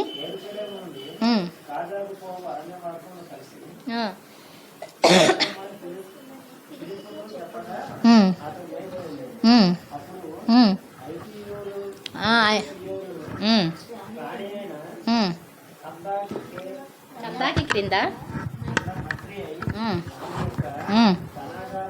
ఇక్కడ ఒక నపుంసకుడు ఉన్నాడంటండి. ఐథియోపియా రాణి అక్కడ మంత్రిగా ఉంటున్నాడంట. ఇతను ఎవరంట? నపుంసకులు తెలుసండి మీకు? నపుంసకులు అంటే ఎవరు? ఏమండి నపుంసకులు అంటే హెజ్రాస్. చూస్తున్నారుగా మీరు? ఏమండి నిజంగా దేవుడు ఎంత ప్రేమ గలవాడో. ఆ హిజ్రస్ ఒక అతను యెరూషలేముకి వచ్చి ఆరాధించుకొని వెళ్ళిపోతూ ఉన్నాడు. అతను ఎలాంటి వాడు అంటే కందాకే రాణి క్రింద ఏమండి ఒక మంత్రిగా ఉండి నమ్మకస్తుడిగా ఉంటాడంట. దేవుణ్ణి ఆరాధించుకొని వెళ్ళిపోతూ ఉన్నాడు. రథంలో కూర్చొని బైబిల్ చదువుతూ ఉన్నాడు. అది యెషయా గ్రంథం. ఏమండి అప్పుడు దేవుని ఆత్మ ఫిలిప్పు అంటే దేవుని శిష్యుడు అనమాట అండి. అప్పటికే మరి గారడి సీమోన్ని అతను మరి అతనికి సువార్త ప్రకటించి వెంటనే అతను రక్షింపబడ్డాం. ఆ తర్వాత వీళ్ళు దేవుని ఆత్మ పొందుకున్నారు కదండి, మాట్లాడితే చాలు అందరూ కూడా రక్షింపబడ్డమేనండి. ఇంకా అది అయిపోయిన తర్వాత వెంటనే దేవుని ఆత్మ నువ్వు దక్షిణ దిక్కుకి వెళ్ళు, దక్షిణంగా వెళ్ళు, అక్కడ మరి నేను చెప్పేటువంటి వ్యక్తిని కలుసుకో అని చెప్పినప్పుడు వెంటనే ఆ రథాన్ని కలుసుకో అంటే పరిగెత్తుకుంటా వెళ్ళి ఆ రథాన్ని కలుసుకొని వెంటనే ఆ రథంలో కూర్చుంటే చూసినప్పుడు ఏం చేస్తున్నాడు, నపుంసకుడు ఏం చేస్తున్నాడంట, బైబిల్ చదువుతా ఉన్నాడు. చదువుతా ఉంటే నీవు చదువుతున్నది నువ్వు గ్రహిస్తున్నావా అని అడిగాడు.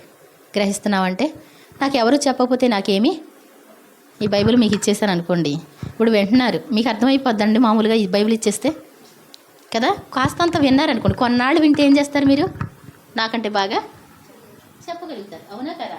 కాబట్టి మరి ఇది ఎవరు కూడా నాకు త్రోవ చూపించకుంటే నాకు ఎలా గ్రహింపగలని చెప్పి రథమెక్కి తనతో కూర్చుండమని ఫిలిప్పును వేడుకొనెను. అతడు లేఖనము చదువుచున్న భాగం ఏదనగా ఆయన చదవనమ్మా గొర్రెవలే వదకు తేబడెను, బొచ్చు కత్తిరించువాని ఎదుట గొర్రెపిల్ల మౌనముగా ఉండును, అలాగే ఆయన నోరు తెరవకుండెను. ఆయన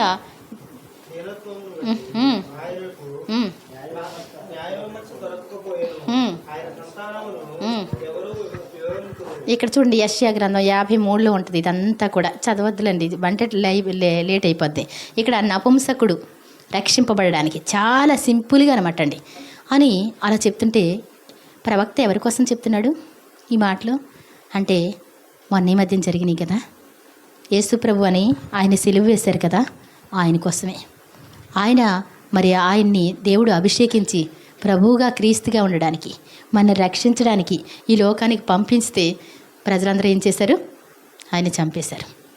కాబట్టి ఆయన నామమందు విశ్వాసం ఉంచి చాలు వాళ్ళు రక్షింపబడతారని సువార్త యేసు ప్రభు కోసం చెప్పాడంటండి. వెంటనే మరి యేసు ప్రభు వారు ఇలా చెప్పారు, ఒకడు నీటి మూలమున ఆత్మ మూలమున మరి జన్మిస్తేనే కానీ పరలోక రాజ్యంలో ప్రవేశింపడు అని చెప్పినప్పుడు మరి ముసలివాడైనటువంటి మనుషుడు ఎలాగో మళ్ళా తల్లి గర్భంలో ప్రవేశిస్తాడని నికోదేము అడుగుతాడు. అడిగినప్పుడు ఆయన మారు మనసు పొందితే ఏమండి మారు మనసు పొంది చంటి బిడ్డల వంటి మనసు కలిగి ఉంటే రక్షింపబడతారని చెప్తారు. అలాగే బాప్తిసం వలన కూడా, నీటి వలన అంటే ఏంటండి, బాప్తిసం వలన కూడా రక్షింపబడతారు అని చెప్పాడు. అవునా, మరి తను వచ్చి ఆరాధించుకొని వెళ్ళిపోతూ ఉంటే తనకేంటండి ఇప్పుడు బాప్తిసం అంటే ఏంటి, నీళ్ళలో ముంచి మన పాపాల నిమిత్తం మనం మరి పాపాలు ఒప్పుకొని యేసుప్రభు దేవుని కుమారుడని నా కోసమే వచ్చి ఆయన మరణించి తిరిగి లేచాడని నేను కూడా అదే విధంగా మరణించి తిరిగి లేస్తున్నానని ఒప్పుకుంటున్నాను అని చెప్పారనుకో అప్పుడు రక్షింపబడతారు. అనగానే ఇలా నీళ్లు అక్కడే వచ్చినాయి అంటండి. ఒక చెరువు, పెద్ద చెరువు ఏదో కనపడింది. వెంటనే అయ్యో నీళ్లు నాకు ఇవ్వడానికి, బాప్తిసం ఇవ్వడానికి ఏమైనా ఆటంకం ఏమైనా ఉందా, చదవండి అక్కడికి ఎంతంటే ఇంకొంచెం ముందు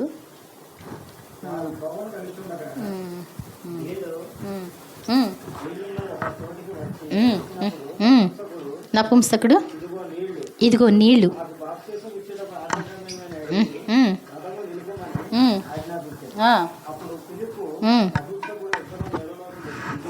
నీళ్ళలోకి దిగారండి.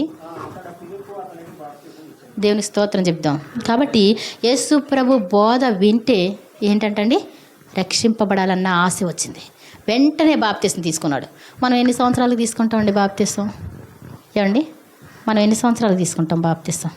యేసు ప్రభు కోసం వింటే గనక ఆయన దేవుని కుమారుడని మనల్ని రక్షించడానికి వచ్చారని మనకు అర్థమవుద్ది. కాబట్టి నపుంసకుడినే దేవుడు రక్షిస్తే మనలాంటి వాళ్ళని రక్షించడండి దేవుడు. నిన్ను నన్ను కూడా రక్షించడానికే ఆయన ఇష్టపడుతున్నాడు. ఏ ఒక్క పాపి కూడా నశించడం ఆయన చిత్తం కాదంటండి. కాబట్టి వెంటనే నపుంసకుడు మరలా తన దారి తను వెళ్ళిపోయాడు. మరి ఫిలిప్పు వెళ్ళిపోవడం జరుగుతుంది. అలాగే మరి అపోస్తల కార్యాలు 10వ అధ్యాయమే ఒకసారి చూడండి, ఫస్ట్ నుంచి కొంచెం. ఉమ్. ఇటలీ పటాలం అనబడిన పటాలములో ఆ, శతాధిపతి అయినటువంటి కొర్నేలియను ఆ, చూడండి భక్తిపరుడు అంటండి. ఏమండి ఎవరు? కొర్నేలి అనే వ్యక్తి. ఇటలీ పటాలం అనబడిన పటాలంలో కొర్నేలి అనేటువంటి భక్తిపరుడు. అతను కైసరైలో ఉండెను. అతను శతాధిపతి అండి. శతాధిపతి అంటే 100 మంది మీద అధిపతి. అతను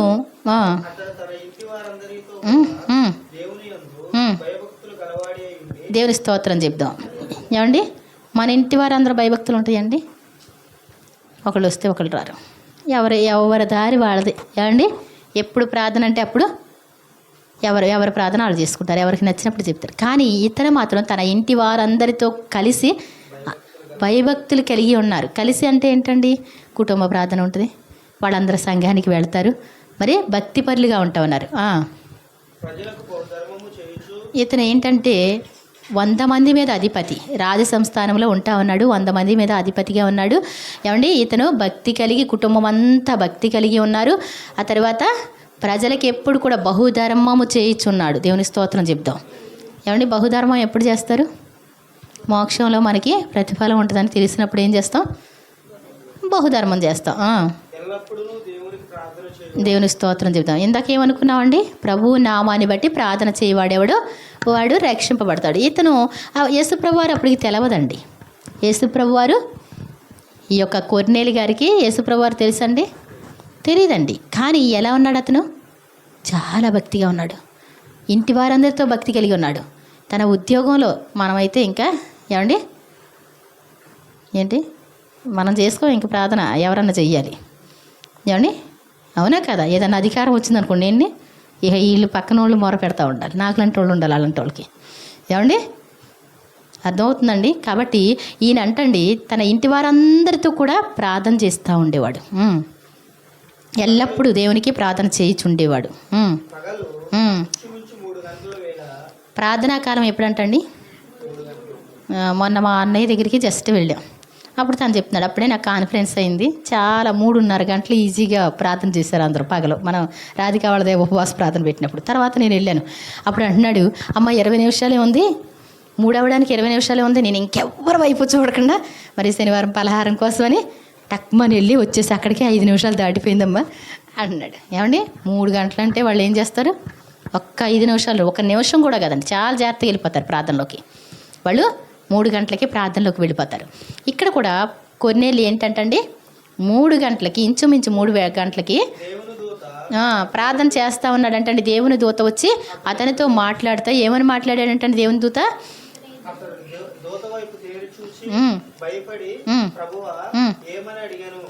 దర్శనాలు కూడా చూడడం అలవాటు ఉంది ఆయనకి. దేవుని స్తోత్రం చెప్దాం. ఏమండి లేకపోతే మరి అంత ఆ విధంగా అడగలేరు కదా. దర్శనంలో దేవుని దూత వచ్చి అలా నిలబడితే వెంటనే భయపడి, ప్రభువా ఏమి? ఏమండి అందుకు దూత నీ ప్రార్థనలను, నీ ధర్మ కార్యములను దేవుని సన్నిధికి, దేవుని స్తోత్రం చెప్దామండి. నీ ప్రార్థనలు, నీ ధర్మ కార్యాలు అన్నీ ఎక్కడికి వెళ్తాయి అంటండి? ఎంత ప్రార్థన చేస్తున్నామండి మనం? మరి ఏమండి ప్రార్థన చేసే వాళ్ళు ఉన్నావా? ఏమండి కొంచెం చుట్టాలు వస్తే ప్రార్థన ఉంటుందండి మనకి. ఏమండి ఎవరైనా సరే 30 దినాల వరకు, నెల రోజుల్లో ఏమండి ఏ దేవుడికైనా ప్రార్థన చేస్తే వాళ్ళని ఏం చేయాలి? సింహాల భూమిలో వేయాలి. అదొక శాసనం వచ్చింది. అలాంటి శాసనం వస్తే కనుక ఏమండి మనం ఎవరైనా ఉంటామంటారా? ఉంటామన్న వాళ్ళు దేవుని స్తోత్రం చెప్పండి. వస్తాయి, తప్పకుండా వస్తాయి. మరి వస్తాయండి. ఏమండి వస్తాయా రావా? కొంచెం తలనొప్పి వస్తాను ఈరోజు మెడలో ఆయన అక్క, అందుకే రాలేకపోయా ఉంటాం. ఏమండి కడుపులో నొప్పి వచ్చింది అక్క, రాలేకపోయాను అక్క. మరి సింహాలు పోనట్టే కరకర నవ్వులేస్తాయి ఎముకల్ని. ఏమండి అవునా కాదా? సింహాలు పోనట్టు మాటలండి సరదాయా? కాదు. ఏమండి అంటే 30 దినాల వరకు. ఫస్ట్ రోజు ఎవరి కోసం వచ్చింది ఈ శాసనం? దానియేలు గారి కోసమే వచ్చింది. అయ్యగారికి అస్సలైంది పడింది. చూద్దాం అనుకున్నారు. అతను ఏం చేశాడు? టక టక టక తన పనులన్నీ చేసేసాడు. బుక్స్ అన్నీ మూసేశాడు. ఏమండి మంత్రి గారు కదండి, చక్కగా మూసేశాడు. మరి రాజవస్త్రాలతోనే తన ఇంటికి వెళ్ళిపోతున్నాడు. ఇంటికి వెళ్ళిపోతున్నాడు. ప్రార్థన మాత్రం చేయడలే, ఇంటికి వెళ్తున్నట్టున్నాడు అంతే. అందరూ వెళ్ళారంటండి, మోకమ్మడిగా వెళ్ళారంట. చూశారు, వచ్చారు. ఏం చేస్తున్నాడు? ప్రభువా మీలాంటి వాళ్ళు ఎవరుంటారు ప్రభువా, మీలా మరి నీకు ఇలాంటి జ్ఞానులు ఎవరుంటారు ప్రభా, మీలా దయ చూపించే వాళ్ళు ఎవరుంటారు ప్రభా, నీవే నిజమైన దేవుడు నాయన. అలా ప్రార్థన చేస్తుంటే అన్ని మాటలు విన్నారు.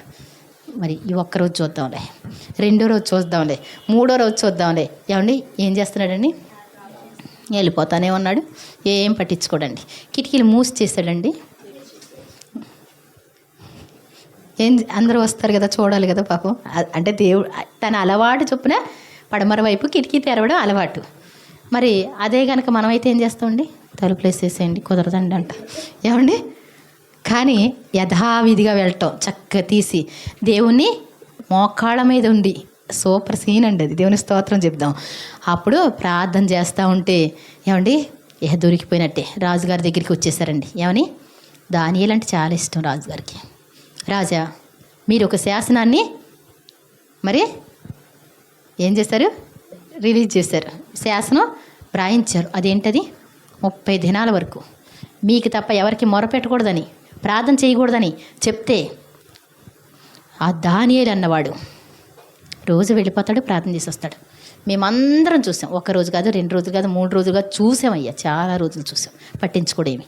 మీరు అడిగినా అలాగే ఉంటుంది. ఒకసారి పిలవండి, అడగండి. ఏమండి ఏం చేయాలో రాజుకి ఏమనిపించిందంటండి? చాలా ఇష్టం రాజుకి దానియేలు అంటే. ప్రతి సమస్యకు మరి పరిష్కారం ఇచ్చేది ఎవరండి? దానియేలే. దానియేలుని తప్పించడానికి తన హృదయం వికలమైపోయిందంటండి. ఇంకా పాటలు పాడేవాళ్ళని పాటలు గట్రా ఆపేయండి. ఇవాళ భోజనాలు కూడా ఏమీ అక్కర్లేదు, వంటలు చేసేవాళ్ళు కూడా ఏమి చడి చెప్పడం వినబడకూడదు, నా చెవులకి ఏ సౌండ్ వినబడకూడదు, ప్రశాంతంగా ఉండాలి. వాళ్ళ దేవుడు వాళ్ళకి కరుణిస్తాడు. తను ఎప్పుడు కూడా భక్తిగా ఉంటాడు, చేసుకుంటున్నాడు ప్రార్థన. వాళ్ళ దేవుడు తప్పకుండా ఏం చేస్తాడు? కరుణిస్తాడు. తన హృదయంలో ఒకే మాట, తన దేవుడు తన కరుణిస్తాడు. టైం చూస్తూ ఉన్నాడు. ఏమండి చాలా గందరగోళం, కష్టమైనటువంటి పరిస్థితి. మరి వేసేసారు, తీసుకెళ్ళి వేసేసారు. వేసిన తర్వాత మరి వచ్చేసారు. ఏమండి లాక్ చేసేసి వచ్చేసారు. మరి పెద్ద రాయి తూర్లు ఇచ్చేసి ఆ గుహకి వచ్చేసారు. మరి రాజుగారు ఏం చేస్తూ ఉన్నారు? ఏం చేస్తున్నారండి? ప్రార్థన చేయడం వచ్చో రాదో నాకైతే తెలియదు, కానీ మరి వాళ్ళు అన్యులు కాబట్టి తను సేవిస్తున్నటువంటి వాళ్ళ దేవుడు ఏం చేస్తాడు? ఎన్నిసార్లు అద్భుతాలు జరిగినాయి. వాళ్ళ దేవుడు తన పక్షంగానే ఉంటానే ఉన్నాడు.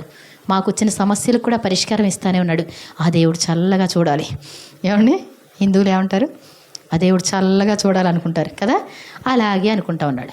తెల్లవారుజాము అవుతుంది, తన మనసు ఏమాత్రం కూడా కంగారుగా ఉంది, కుదురులేదు పాపం. వెంటనే గుహ దగ్గరికి పరిగెత్తుకుంటూ వెళ్ళాడంట. దానియేలు జీవము గల దేవుడి సేవకుడు అయినటువంటి దానియేలు, దేవుడు నిన్ను రక్షించగలిగిన రాజు చిరకాలం జీవించునుగాక. దేవుని స్తోత్రం చెప్దాం. నేను ఆయన దృష్టికి యథార్థవంతుడిగా ఉన్నాను, నీతిమంతునిగా ఉన్నాను. కాబట్టి ఆయన తన దూతను పంపించి, నేను ఒక్కనే లేనయ్యా రాత్రి, తన దూతను పంపించి సింహాల నోటి నుండి నన్ను తప్పించాడు. దేవుని స్తోత్రం చెప్దాం. ప్రార్థన చేయవారు అందరూ రక్షింపబడతారంటే నరక శిక్షే కదండి. ఈ లోకంలో ఉన్నటువంటి శ్రమలు కానీ, కష్టాలు కానీ, శోధనలు కానీ, వీటి నుంచి కూడా తప్పింపబడే వాళ్ళు ఎవరు? ప్రార్థన చేసేవాళ్ళే. చక్క ప్రార్థనకి వెళ్ళి వస్తున్నాడు, నపుంసకుడు రక్షింపబడ్డాడు. ఏమండి దానియేలు ఏంటి? ప్రార్థన చేస్తూ ఉన్నాడు, సింహాల నోటి నుండి తప్పించబడ్డాడు. మరి వెంటనే ఏం చేశారంటండి? వెంటనే దానియేలుని బయటికి తీసుకొచ్చారు. ఎవరెవరు వచ్చారు? వచ్చి సాక్ష్యాలు పలికిన వాళ్ళు ఎవరు? మొత్తం అందరినీ. ఏమండి ఒకడు వస్తే ఇంకొకరిని చెప్పకుండా మాట్లాడండి, చెప్పకుండా మాట్లారా? ఆడు వచ్చాడండి, ఈడు వచ్చాడండి, ప్రతి ఒక్కళ్ళు వాళ్ళందరినీ తీసుకెళ్ళి వేసేయండి. ఏమండి గుహ అడుగు భాగానికి రాకమునిపే సింహాలు ఏం చేసినాయి అంటండి? వాళ్ళ ఎముకలను పగలగొరికినాయి అంటండి. పట్ట కొరికి తినేసినాయి. చాలా జాగ్రత్త. కాబట్టి ప్రార్థన చేసే వాళ్ళు రక్షింపబడతారు, ప్రార్థన చేసే వాళ్ళు ఆశీర్వదింపబడతారు. ప్రార్థన చేసే వారికి దేవుని దూత కాపుదలగా ఉంటారు, తోడుగా ఉంటారు, వాళ్ళని హెచ్చిస్తారండి, దీవిస్తారు. అతి చిన్న వయసులో వాళ్ళు రాజ్యాల్ని పాలించారు. మాటలండి. కుటుంబంలో మార్పు రాదు మనకి. ఎందుకని? మా ఆయనగారు మంచివారు కదండి. ఏమండి మోకరించి ప్రార్థన చేయడం వస్తే ఏమవుద్ది? ప్రార్థన అయ్యా నాకు ప్రార్థన చేయడం రావట్లా, మా ఆయనగారిలో ఇంకా మార్పు రాలేదేంటి, మా కుటుంబంలో ఇంకా మార్పు రాలేదేంటి, నాకు ప్రార్థన చేయడం రాకే, నా జీవితంలో ఇంకా మార్పు రాలేదేంటి? దేనికి? ప్రార్థన చేతగాకే.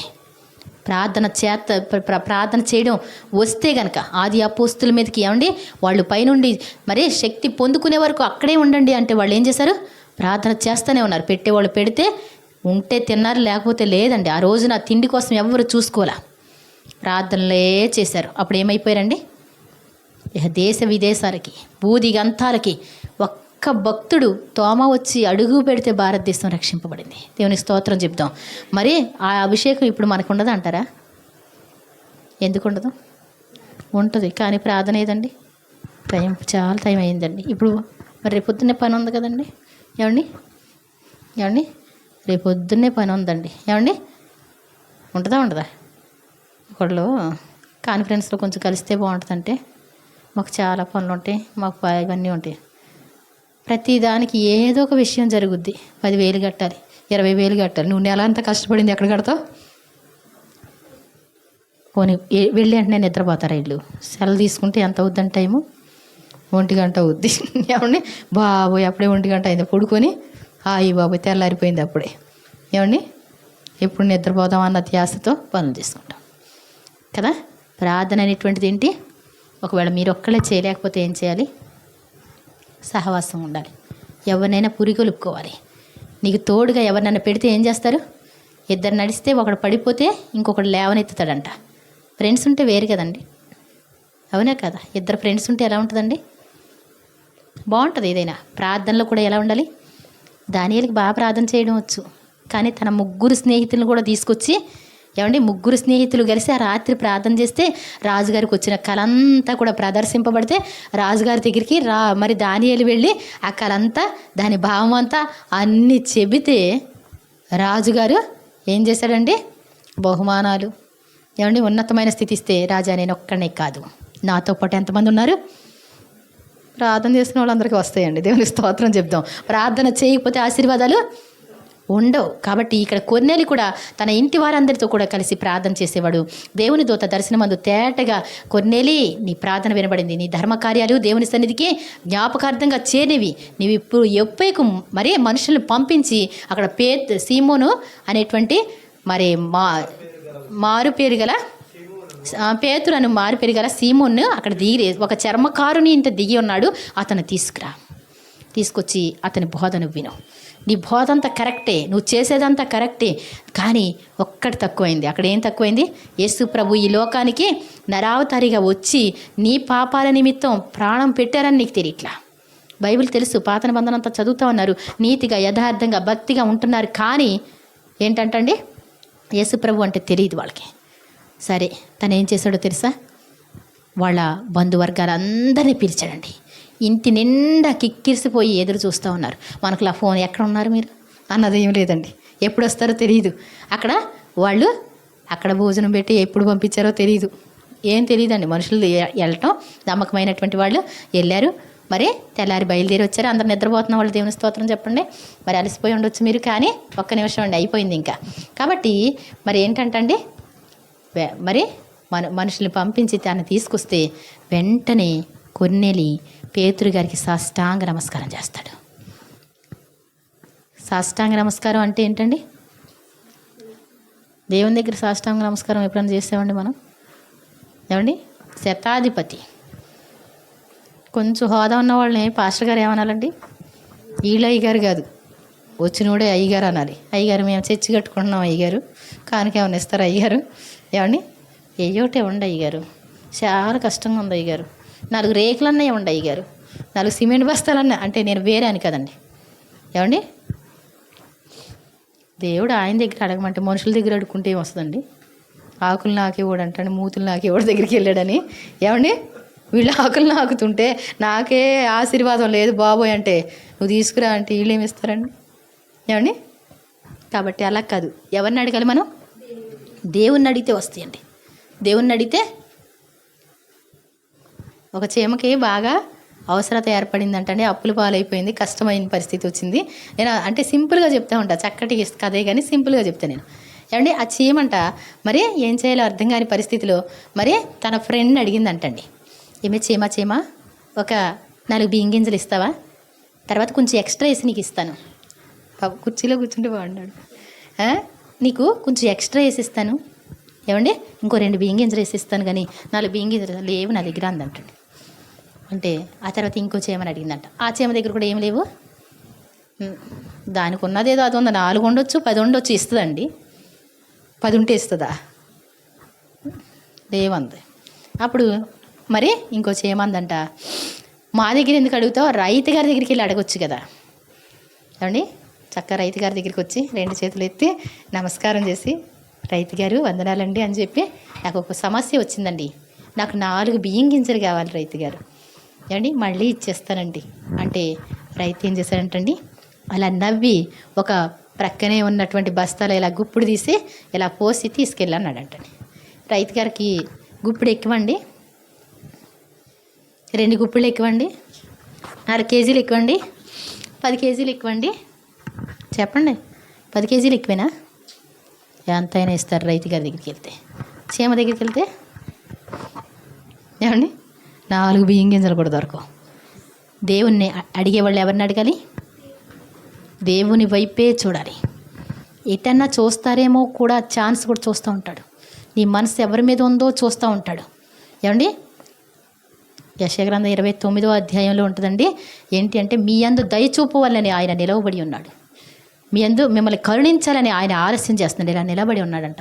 ఎవరి దగ్గరికి వెళ్తావో వెళ్ళరా, ఎవరిని ఆశ్రయిస్తావో ఆశ్రయించి రా. ఆఖరికి నువ్వేంటి అందరికి దగ్గరికి వెళ్ళిన వట్టి చేతులతో వస్తావని నాకు తెలుసు, కానీ నీకోసం నేను ఇక్కడ నుంచున్నాను. దేవుని స్తోత్రం చెప్దాం. ఆ మాట చదువుతారా ఒకసారి చదివి, అంటే మంచి మాట అనేసి. ఒకవేళ యెషయా 29 తీయండి.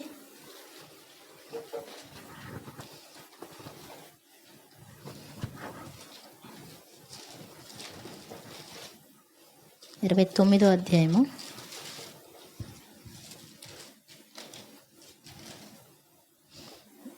30వ అధ్యాయం 18వ వచనం. 30:18 అండి, సారీ. కావున మీ యందు దయ చూపవలెనని ఏంటంటండి, మీరంట ఈ అధ్యాయం అంతా చదువుకుంటే మీకు ఉంటుంది అనమాట. 29లో ఉంటుంది, 30లో కూడా ఉంటుంది. మీరు ఎక్కడ పడితే అక్కడ తిరుగుతూ ఉంటారు, కానీ ఏమండి కొండ మీద ఉండే జెండాలా తయారవుతారంట. ఏముండదు, ఇంకా మనుషుల దగ్గరికి తిరిగినంతసేపు ఏముంటుంది, ఏముండదు. కావున మీ యందు దయ చూపవాలని ఆయన ఆలస్యము చేయుచున్నాడు, మిమ్మల్ని కరుణించడం కోసం. ఏంటంటండి, ఎందుకండి మనం దేనికోసం నిలబడి ఉంటామండి? అప్పు కావాలంటే నిలబడతాం. అప్పు ఇవ్వడానికి ఎవడన్నా నిలబడ్డా? ఉచితంగా ఇవ్వడానికి ఎవరన్నా నిలబడ్డారా? ఏమండి ఎంత మంచి డాడీ అయినా ఎవరన్నా ఉన్నారా? ఏమండి మీ పిల్లలు లేట్గా వస్తారంటే అన్నం పెడతాననేసి కూర్చున్న తల్లి ఎవరైనా ఉంటారా? ఏమండి చాలా జాగ్రత్త. దేవుడు చాలా ప్రేమికుడు. దేవుని స్తోత్రం చెప్దాం. మరి మీరు అక్కడికి తిరగడం కాదు, ఆయనకి ప్రార్థన చేయడం మొదలు పెడితే నీ స్థితి అంతా ఏమైపోద్ది?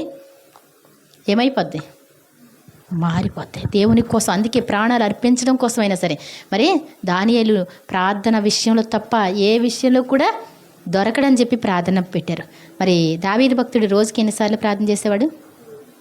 7 సార్లు ప్రార్థన చేసేవాడు. అబ్రహాం కూడా ఎక్కడంటే అక్కడ బలిపీఠం కట్టి ప్రార్థన చేసేవాడు. భక్తులందరూ కూడా ప్రార్థన చేశారు. ప్రార్థన చేయకుండా మన జీవితాల్లో ఫలితం అనేటువంటిది ఉండదు. ప్రార్థన చేయకుండా మనం రక్షింపబడలేం. ప్రార్థన చేసి దేవుని నామాన్ని ఒప్పుకొని మనం బాప్తిసం పొందుకుంటే మనం ఏమవుతాం?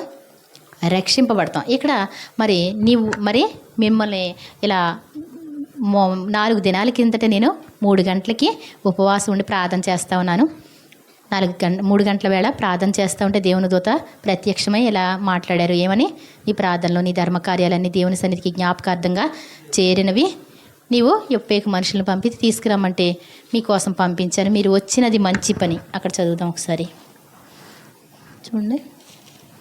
10వ అధ్యాయము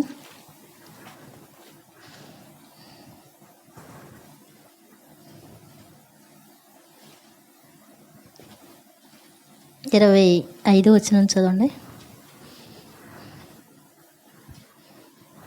పేతురు లోపలికి రాగా కొర్నేలి ఎదుర్కొని అతన్ని పాదముల మీద పడి నమస్కారం చేసెను. అందుకు పేతురు చెప్పి ఉమ్, అతనికి లేవనెత్తి ఉమ్, అతని మాట్లాడుచు ఉమ్, లోపలికి వచ్చి ఉమ్, అనేకులు కూడి ఉండడం చూచెను. ఉమ్, అప్పుడు అతడు ఉమ్, అన్యజాతి వారితో ఉమ్, సహవాసము ఉమ్, చేయుటైనను ఉమ్, అట్టి వారిని ముట్టుకొనుటైనను ఉమ్, యూదునికి ఉమ్, ధర్మము కాదని ఉమ్, మీకు తెలియను. ఉమ్, అయితే ఉమ్, ఏ మనుషుడును ఉమ్. నిషేధింపదగిన ఏ మనుష్యుడు కూడా నిషేధింపదగినటువంటి వాడు కాదు. అందరి కులాలు, అందరిలో కూడా దేవుడు ఏం చేస్తారంటండి, ఆయన అందు భయభక్తులు కలిగినటువంటి వారిని ఆయన రక్షించడానికి ఇష్టపడుతూ ఉన్నాడని అర్థమవుతుందా. అపవిత్రుడైనను ఉమ్, చెప్పకూడదని ఉమ్, దేవుడు ఉమ్, నాకు చూపించి ఉన్నాడు. ఉమ్, కాబట్టి ఉమ్, నన్ను పిలిచినప్పుడు ఉమ్, అడ్డమేమీ చెప్పక ఉమ్, వచ్చితిని గనక ఉమ్, ఎందు నిమిత్తము నన్ను ఉమ్, పెరుగు నంపితివో ఉమ్, దానిని గురించి ఉమ్, అడుగుచున్నానని ఉమ్, వారితో చెప్పాను. ఉమ్, అందుకు కొర్నేలు ఉమ్. 4 దినముల క్రిందట చాలండి, అది చెప్పాను కదా ఒకసారి. మరి 32 వచనం కూడా. పేతురు ఉమ్, అను మారుపేరు గల ఉమ్, సీమోనును ఉమ్, పిలిపించుము. ఉమ్, అతడు సముద్రపు ఉమ్, గనులున్న ఉమ్, చర్మకారుడైన ఉమ్, సీమోని ఇంట ఉమ్, దిగియున్నాడని ఉమ్, నాతో చెప్పాను. ఉమ్, వెంటనే నిన్ను ఉమ్, పిలిచితిని. ఉమ్, నీవు వచ్చినది ఉమ్. మంచిది. దేవుని స్తోత్రం చెప్తాను. నీవు వచ్చింది ఏంటంట, మంచిది. దేవుడు మీకు ఏమి బయలుపరుస్తారో అది చెప్పండి అన్నప్పుడు మరి ఆయన మరి యేసు ప్రభు వారి కోసం చెప్పడం జరుగుద్ది. పరలోకంలో ఉన్న దేవాది దేవుడే మరి ఆయన యేసు ప్రభుని మీకోసం రక్షణ, మృతులకు సజీవులకు కూడా న్యాయాధిపతి ఆయన్ని ఈ లోకానికి పంపించి మిమ్మల్ని రక్షించడానికి ఇష్టపడతా మరి ఉన్నారు. ఆయన్ని చంపేశారు, సిలువ వేశారు. 3వ దినాన ఆయన లేవడం జరిగింది. మేమందరం కూడా సాక్షులుగా ఉన్నాం. ఆయన వెళ్ళేటప్పుడు కూడా ఈ సువార్తను ప్రకటించమన్నారు. మీ బాప్తిసం పొందిన వాడు రక్షింపబడతాడు, నమ్మని వానికి శిక్ష విధింపబడద్దని ఆయన చెప్పారు. అని ఎప్పుడైతే చెప్పారో ఆయనే జీవాధిపతి అని, యేసు ప్రభు నిజమైన దేవుని కుమారుడని నమ్మగానే అక్కడ ఉన్న అందరి మీదకి దేవుని ఆత్మ బలంగా వచ్చిందంట. దేవుని స్తోత్రం చెప్దాం. యేసు ప్రభుని అంగీకరిస్తే ఏంటంటండి, దేవుని ఆత్మ, దేవుని అభిషేకం బలంగా వస్తాయి. మనం దేవుని కోసం బాగా నిలబడగలుగుతాం. చదువుకునే వాళ్ళకి ఏమవుద్దండి, ఫుల్ పవర్ వచ్చేద్దాం, మెమరీ పవర్. అర్థమవుతుందా. ప్రార్థన చేసుకుంటే, దేవుని నమ్మితే మీరు ఏ పని చేసేవాళ్ళైనా సరే ఏమవుద్దండి, మంచి క్లారిటీ మైండ్ వచ్చేస్తాయి. చిన్నప్పుడు నేను ఎక్కువ ప్రార్థన చేస్తూ ఉండేదాన్ని. ప్రభువా, మరి టైలరింగ్ విషయంలో నేను ఎక్కువ ఎవరి దగ్గర నేర్చుకోలేదండి, సరిగ్గా కొంచెం నేర్చుకొని వచ్చాను. ఎంతో కాదు, అక్కడికి మా స్తోత్రం అక్కడ తీసుకొచ్చేసింది. నేను అలా జాకెట్ని చూసేదాన్ని, దాన్ని విప్పేసి నా దాన్ని కట్ చేసేదాన్ని. ఆ తర్వాత ఇంకా ఏ మోడల్స్ నా దగ్గరికి వచ్చినా అలా పర్టికులర్గా చూస్తే, చిన్న ప్రార్థన చేస్తే అది ఎలా కట్ చేయాలో వచ్చేసేది మైండ్కి, అది ఎలా కుట్టారో మైండ్కి వచ్చేసేది. మరి ఏమండి, నన్ను చూసిన ప్రతి ఒక్కరు కూడా అన్నారు, ఒక 16-17 సంవత్సరాల లోపులోనే నేను నేర్చుకున్నది. అందరూ కూడా వచ్చారు. ఏమండి, ముక్కు చేదడం రాని వాళ్ళు అందరూ వచ్చారు, అందరు బట్టలు నాశనం చేయడానికి వచ్చారు అన్నారు. తీరా చూస్తే మండలాలండి. దేవుని స్తోత్రం చెప్దాం. ఎప్పుడు కూడా గదులు నిండిపోయి ఉండే ఈ బట్టలు. మనం ఏంటి, నేను అనుకున్న, ప్రభువా ఈ బ్లౌజులు ఇవన్నీ కాకుండా ఒక్క పంజాబీ డ్రెస్సు మీరు నేర్పండి, నా పొడవలంగా ఒకటి కుట్లన్నీ ఓడి తీసేసి ఇస్త్రీ చేసేసి ఏమండి దాన్ని ట్రైల్ వేద్దాము. అప్పుడు ఇది కానీ వస్తే కనుక రోజుకి అప్పుడు 50 రూపాయలు స్టార్టింగ్. ఊర్లో ఎవరో లేరు. అప్పుడు నేను నేర్చుకుంటే ఒక్క 5 జాకెట్లు కుట్టే బదులు ఇది కుట్టుకుంటే నయం కదా, నాకు ఇస్తారా ప్రభు అని ప్రార్థన చేసి స్టార్ట్ చేశానండి. ఏమండి, అసలు పంజాబీ డ్రెస్సులు కానీ, గాగ్రా చోళీలు కానీ, ఏది చూసినా సరే సింపుల్గా అండి అందరికీ ఊరికి నేను నేర్పించేదాన్ని. దేవుని స్తోత్రం చెప్దాం. అసలు ఎంతమంది ఇప్పటికీ కూడా ఆ బట్టలు అలాగే ఉంటాయి. 10 సంవత్సరాలు వేసుకున్నా మేము అప్పుడు కుట్టిన బట్టలు ఇప్పటికీ వేసుకుంటున్నాం. మేము మా డ్రెస్సులు మళ్ళీ స్టిచ్చింగ్లు దొరకమని అలాగే ఉంచేసుకుంటాం. కాబట్టి నిజంగా దేవుడు నువ్వు ఏ పని చేసినా అతడు చేయనదంతా ఏమవుద్ది, దేవుని ఆత్మ ఎవరికి తోడుగా ఉంటే, ఎవరు ప్రార్థనా పరులుగా ఉంటే మీ స్థితి అంతా ఏమైపోద్ది, మారిపోద్ది. కానీ మనం మాత్రం ఒకటి గుర్తుపెట్టుకోవాలి, మరి దేవుని ఆత్మ కోసం ప్రార్థన చేస్తూ ఉండాలి. ఏ సమస్య ఉన్నా మీరు ప్రార్థన చేస్తే చాలు, ఆ ప్రార్థన ద్వారా మీరు జయించలేని దాన్ని ఏం చేస్తారు, మీరు జయిస్తారు, దేవుని కోసం నిలబడతారు. కాబట్టి ఎక్కువగా ప్రార్థన చేస్తే దేవుడు ఎక్కువ ఆశీర్వాదాలు ఇస్తాడు. ఈ లోకం మాత్రమే కాదండి, పరలోక రాజ్యంలో కూడా మీరు వచ్చినది మంచి మాట, మంచి పని. ఏమండి, మనం దేవుని కోసం ఏం చేద్దాం, ఈసారి కాడి నుంచి ప్రార్థన చేయాలి, యేసు ప్రభువుని నమ్మాలి, ఆయన కోసమే మాట్లాడుకోవాలి, ఆయన్నే ప్రేమించాలి, ఆయన కోసమే మరి జీవించాలి మనం. కాబట్టి ఎవరినైనా రక్షిస్తాడు ఆయన. కాబట్టి మీరు ఒక్క ఆత్మను రక్షించగలిగితే కనుక మీ పాపాలన్నీ కూడా క్షమించబడతాయంట. దేవుని స్తోత్రం చెప్తాం. మీ ప్రక్కనున్న మీ ఫ్రెండ్ రక్షింపబడకపోతే ప్రభువా అతన్ని రక్షించిన ఆయన అని ప్రార్థన చేసే బాధ్యత నీది. వెండండి. నేను బస్సులో కూర్చున్న, ఆటోలో కూర్చున్న, ఎక్కడ కూర్చున్నా దేవుని సువార్త ప్రకటిస్తూనే ఉంటా. గుర్తుపెట్టుకోండి. అంతేగాని మీ పిల్లలకు కూడా చెప్పకపోతే వాళ్ళు ఎక్కడికి వెళ్తారండి? వాళ్ళు ఎక్కడికి వెళ్తారు? చనిపోతే నరకానికి వెళ్ళిపోతారు. చాలా జాగ్రత్త. నీ పిల్లలకి అన్నావు అంటే వాళ్ళని చాలా బాధ్యత, మామూలు కాదండి. రక్షింపబడడానికి ఎవరన్నా మార్పు చెందకపోతే ఎంతో వేదన పడుతూ ఉంటాం కదా. మనకి మరి ఒక ఆయుధం ఏంటి? ప్రార్థనే. వాళ్ళని ఏమనక్కర్లా, ప్రార్థన చేస్తే ఏమవుద్ది? దేవుడు దర్శిస్తాడు తప్పకుండా. మనం ప్రభు నామాన్ని బట్టి ప్రార్థన చేయవారు అందరూ రక్షింపబడతారన్నారు. ప్రభా మమ్మల్ని దీవించండి ప్రభా, మమ్మల్ని ఆశీర్వదించండి ప్రభా. ఈ నామాన్ని రక్షణ ఉందని మేము నమ్ముతున్నాం. ఎక్కువ తల్లిదండ్రుల కోసం, మీకు మార్పు చెందినటువంటి వాళ్ళ కోసం ప్రార్థన చేద్దాం. అలాగే మీ సమస్యల కోసం ప్రార్థన చేద్దాం. ఏమండి పెళ్ళిళ్ళ కోసం ప్రార్థన చేస్తే జరుగుద్దా లేదా? ఏమండి ఎలియాజరు మరి అబ్రహాము పెద్ద దాసుడు ఏమని ఒంటెలను మోకరింపి ప్రార్థన చేసి ప్రార్థన చాలించగానే టింగ్ టింగ్ అని చక్క కడవ ఇలా చంకలో పెట్టుకొని వస్తుందండి అమ్మాయి. బొబ్బలే ఉంది అమ్మాయి. ఏమండి ఇంకే వేరే ఆప్షన్స్ ఏమి లేవండి. ఒకే ఆప్షన్ కళ్ళ ముందు వచ్చి నిలబడి దేవుని స్తోత్రం చెప్దాం. వెంటనే దేవుని కార్యం జరిగిపోయింది. ప్రార్థన ముగించక ముందే జవాబులు వస్తాయి. మీరు మోకరించాలి. మోకరించకుండా ప్రార్థన చేయకుండా దేవుడు చేస్తాడేమో చూద్దాంలే. ఏమండి అడగకుండా ఎవరైనా చేస్తారండి? అడగకుండా ఎవరైనా చేయరు. మీరు ప్రార్థన చేయాలి, మోకరించాలి. ప్రభువా నా జీవితంలో ఉన్న ఈ సమస్య, మీరు బయట ఎవరి దగ్గర ఎలా చెప్పుకుంటున్నారో ఆ సమస్యని దేవుని దగ్గర ఎలా చెప్పాలి అలాగే చెప్పండి. ఏమండి మరి ఉద్యోగం ఇస్తానండి, బాగా చేస్తానండి అంటారా? అనరా? ఏమండి నా నమ్మకం ఏంటో మీరు చూసుకుందరు కానండి. ఏమండి ఎన్నో మాటలు చెప్తాం మనుషుల దగ్గర. దేవుని దగ్గరికి వచ్చి ప్రార్థన చేయండి అమ్మంటే ఏమంటారండి? రాదండి, మీరు చేయండి.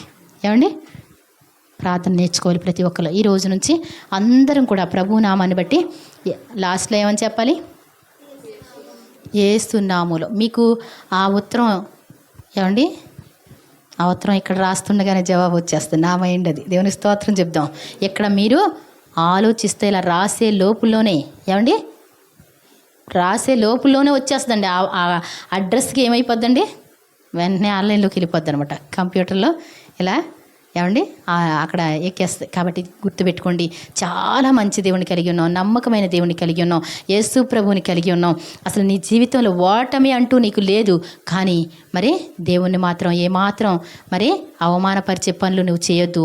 మరి చెడ్డ సాంగత్యాలు వద్దు. దేవునితో సాంగత్యం చేయండి, పరిశుద్ధుల సాంగత్యాలు కోరుకోండి. మరి దేవుని కోసం నిలబడండి. అప్పుడు దేవుడు మిమ్మల్ని గొప్పవారిగా చేస్తాడు. గొప్ప పనులు పూనుకొని నువ్వేం చేస్తావు? విజయం సాధిస్తావు. దేవుడు తన పరిశుద్ధ వాక్యాన్ని దీవించునుగాక. మరి ప్రార్థన చేసుకుందామండి. ఇదిగా ప్రేమించిన మా ప్రియపరలోక తండ్రి, ఘనమైన మహారాజా, ఘనమైన దేవ, ఆశ్చర్యకరుడా, బలవంతుడైన దేవనీతుడగు తండ్రి, సమాధానకర్త, సమాధానాధిపతి, మీ నామానికి మహిమ, ఘనత, ప్రభావాలు ఆరోపిస్తూ ఉన్న యేసయ్య నీకు స్తోత్రాలు ప్రభా. నిజంగా ప్రభు నామాన్ని బట్టి ప్రార్థన చేయవారెవరో వారందరూ రక్షింపబడతారని నాయనా మీరు ఎంతో ఉచితంగా ఇచ్చారు ప్రభా. ప్రార్థన చేసుకోవడానికి మీ ప్రార్థనాత్మను మా మీద కుమ్మరించమని ప్రార్థిస్తున్నాను తండ్రి. మాకు మేము సహాయం చేసుకోలేం, కానీ ప్రభా మీ మీద ఆనుకునేటువంటి కృప మాకు దయచేయమని ప్రార్థిస్తున్నా. ఎవడనో ఏ విధం చేతనైనా తన సహోదరుని ప్రభాటి క్రయధనం చాలా గొప్పదని నీ వాక్యం సెలవిస్తుంది. అది అట్లా ఉండవలసిందే అంట. ఈ లోకానికి పంపించి దేవుని ప్రేమ ఏంటో మాకు చూపించారు ప్రభా. మమ్మల్ని విడిపించడం కోసం, రక్షించడం కోసం ఆయన ప్రభా సర్వలోక పాపంని మోసుకొని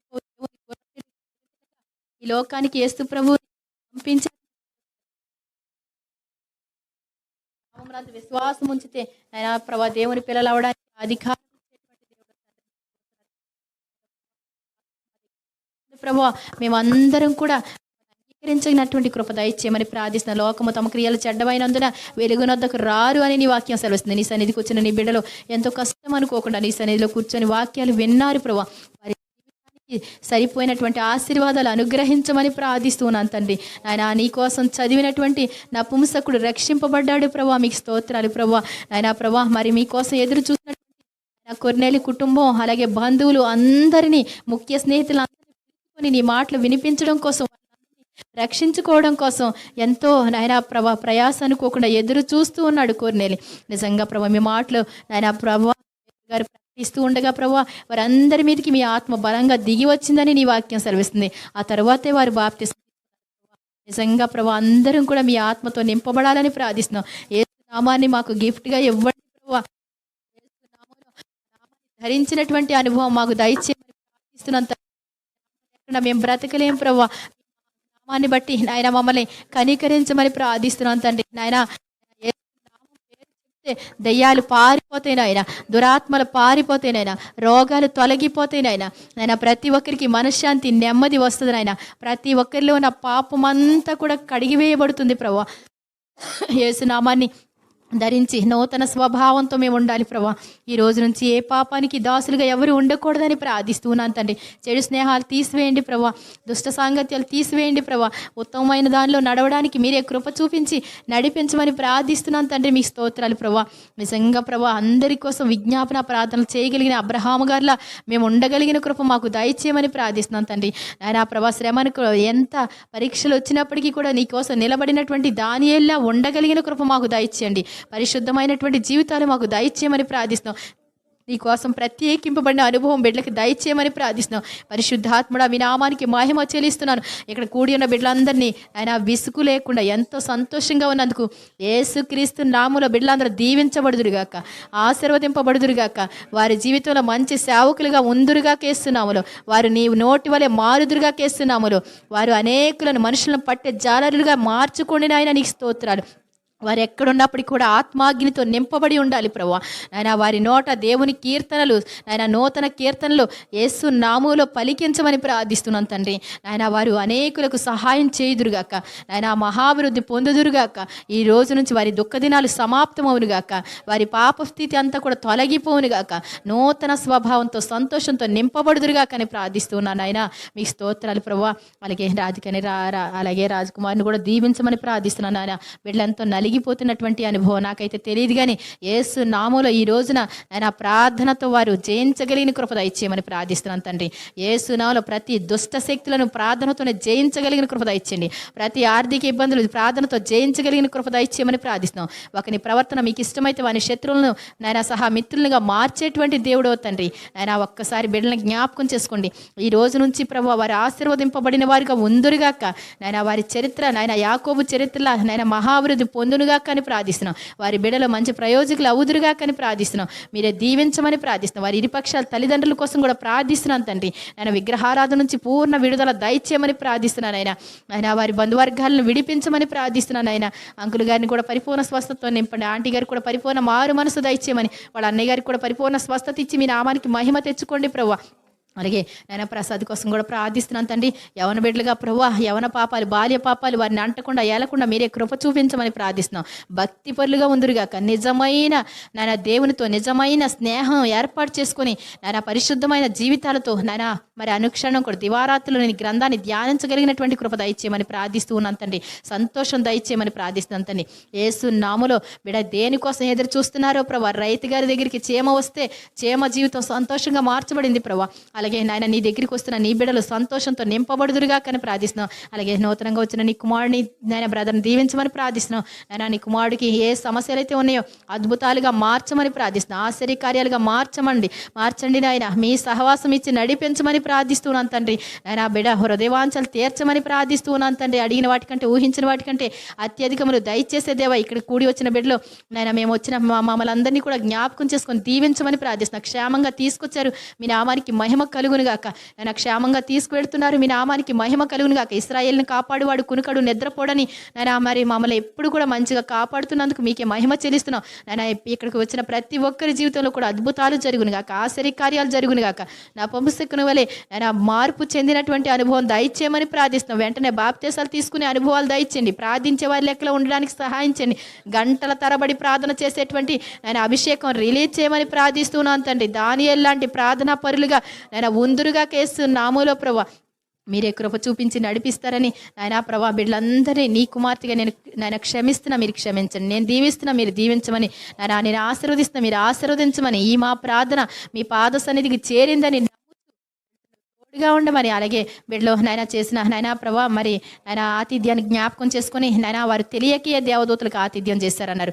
దాన్ని పరిశుద్ధపరచండి, పవిత్రపరచండి. 5 రొట్టెలు 2 చేపల వరే నాయన మధురంగా మారిన రీతిగా, నీళ్లు ద్రాక్షారసంగా మార్చబడిన రీతిగా ఎవరిలో ఏ బలహీనత ఉన్నా ఇప్పుడే తొలగించి ఆయన మంచి ఆరోగ్యం ఆయన మరి వారి గృహాలకు వెళ్ళుదురుగా కానీ ప్రార్థిస్తూ బిడ్డలను అత్యధికంగా దీవించమని వచ్చిన వారికి ఆయన పెట్టుకున్న వారికి కూడా ఈ ప్రార్థన అంత ఆశీర్వాదకరంగా ఉండునుగాక. మీ నామమే మాకు నాయన శరణ్యం తండ్రి. నేను మీ నామంలో వీళ్ళందరినీ దీవిస్తున్నందుకు మీకే మహిమ చెల్లిస్తూ యేసు ప్రభువారి దివ్య నామని అడివేడుకొని ప్రార్థిస్తూ ఉన్నాను తండ్రి. ఆమేన్. నాతో చెప్పండి అమ్మ. పరలోకమందున్న మా తండ్రి, మీ నామము పరిశుద్ధ పరచబడునుగాక, మీ రాజ్యము వచ్చునుగాక, మీ చిత్తము పరలోకమందు నెరవేర్చున్నట్లు భూమి అందును నెరవేరుగాక. మా అనుదిన ఆహారము నేడు మాకు దయచేయండి. మా ఎడల అపరాధములు చేయవారిని మేము క్షమించినట్లు మా అపరాధములు మీరు క్షమించండి. మమ్మును శోధనలోనికి తేక దుష్టు నుండి తప్పించండి. రాజ్యము, శక్తి, మహిమ నిరంతరము మీరై ఉన్నారు తండ్రి. ఆమేన్. యేసు రక్తమే జయం, ప్రవేశ రక్తమే జయం. ప్రవేశన సంపూర్ణ విజయం, అపవాది క్రియలకు అనంతనాశనం.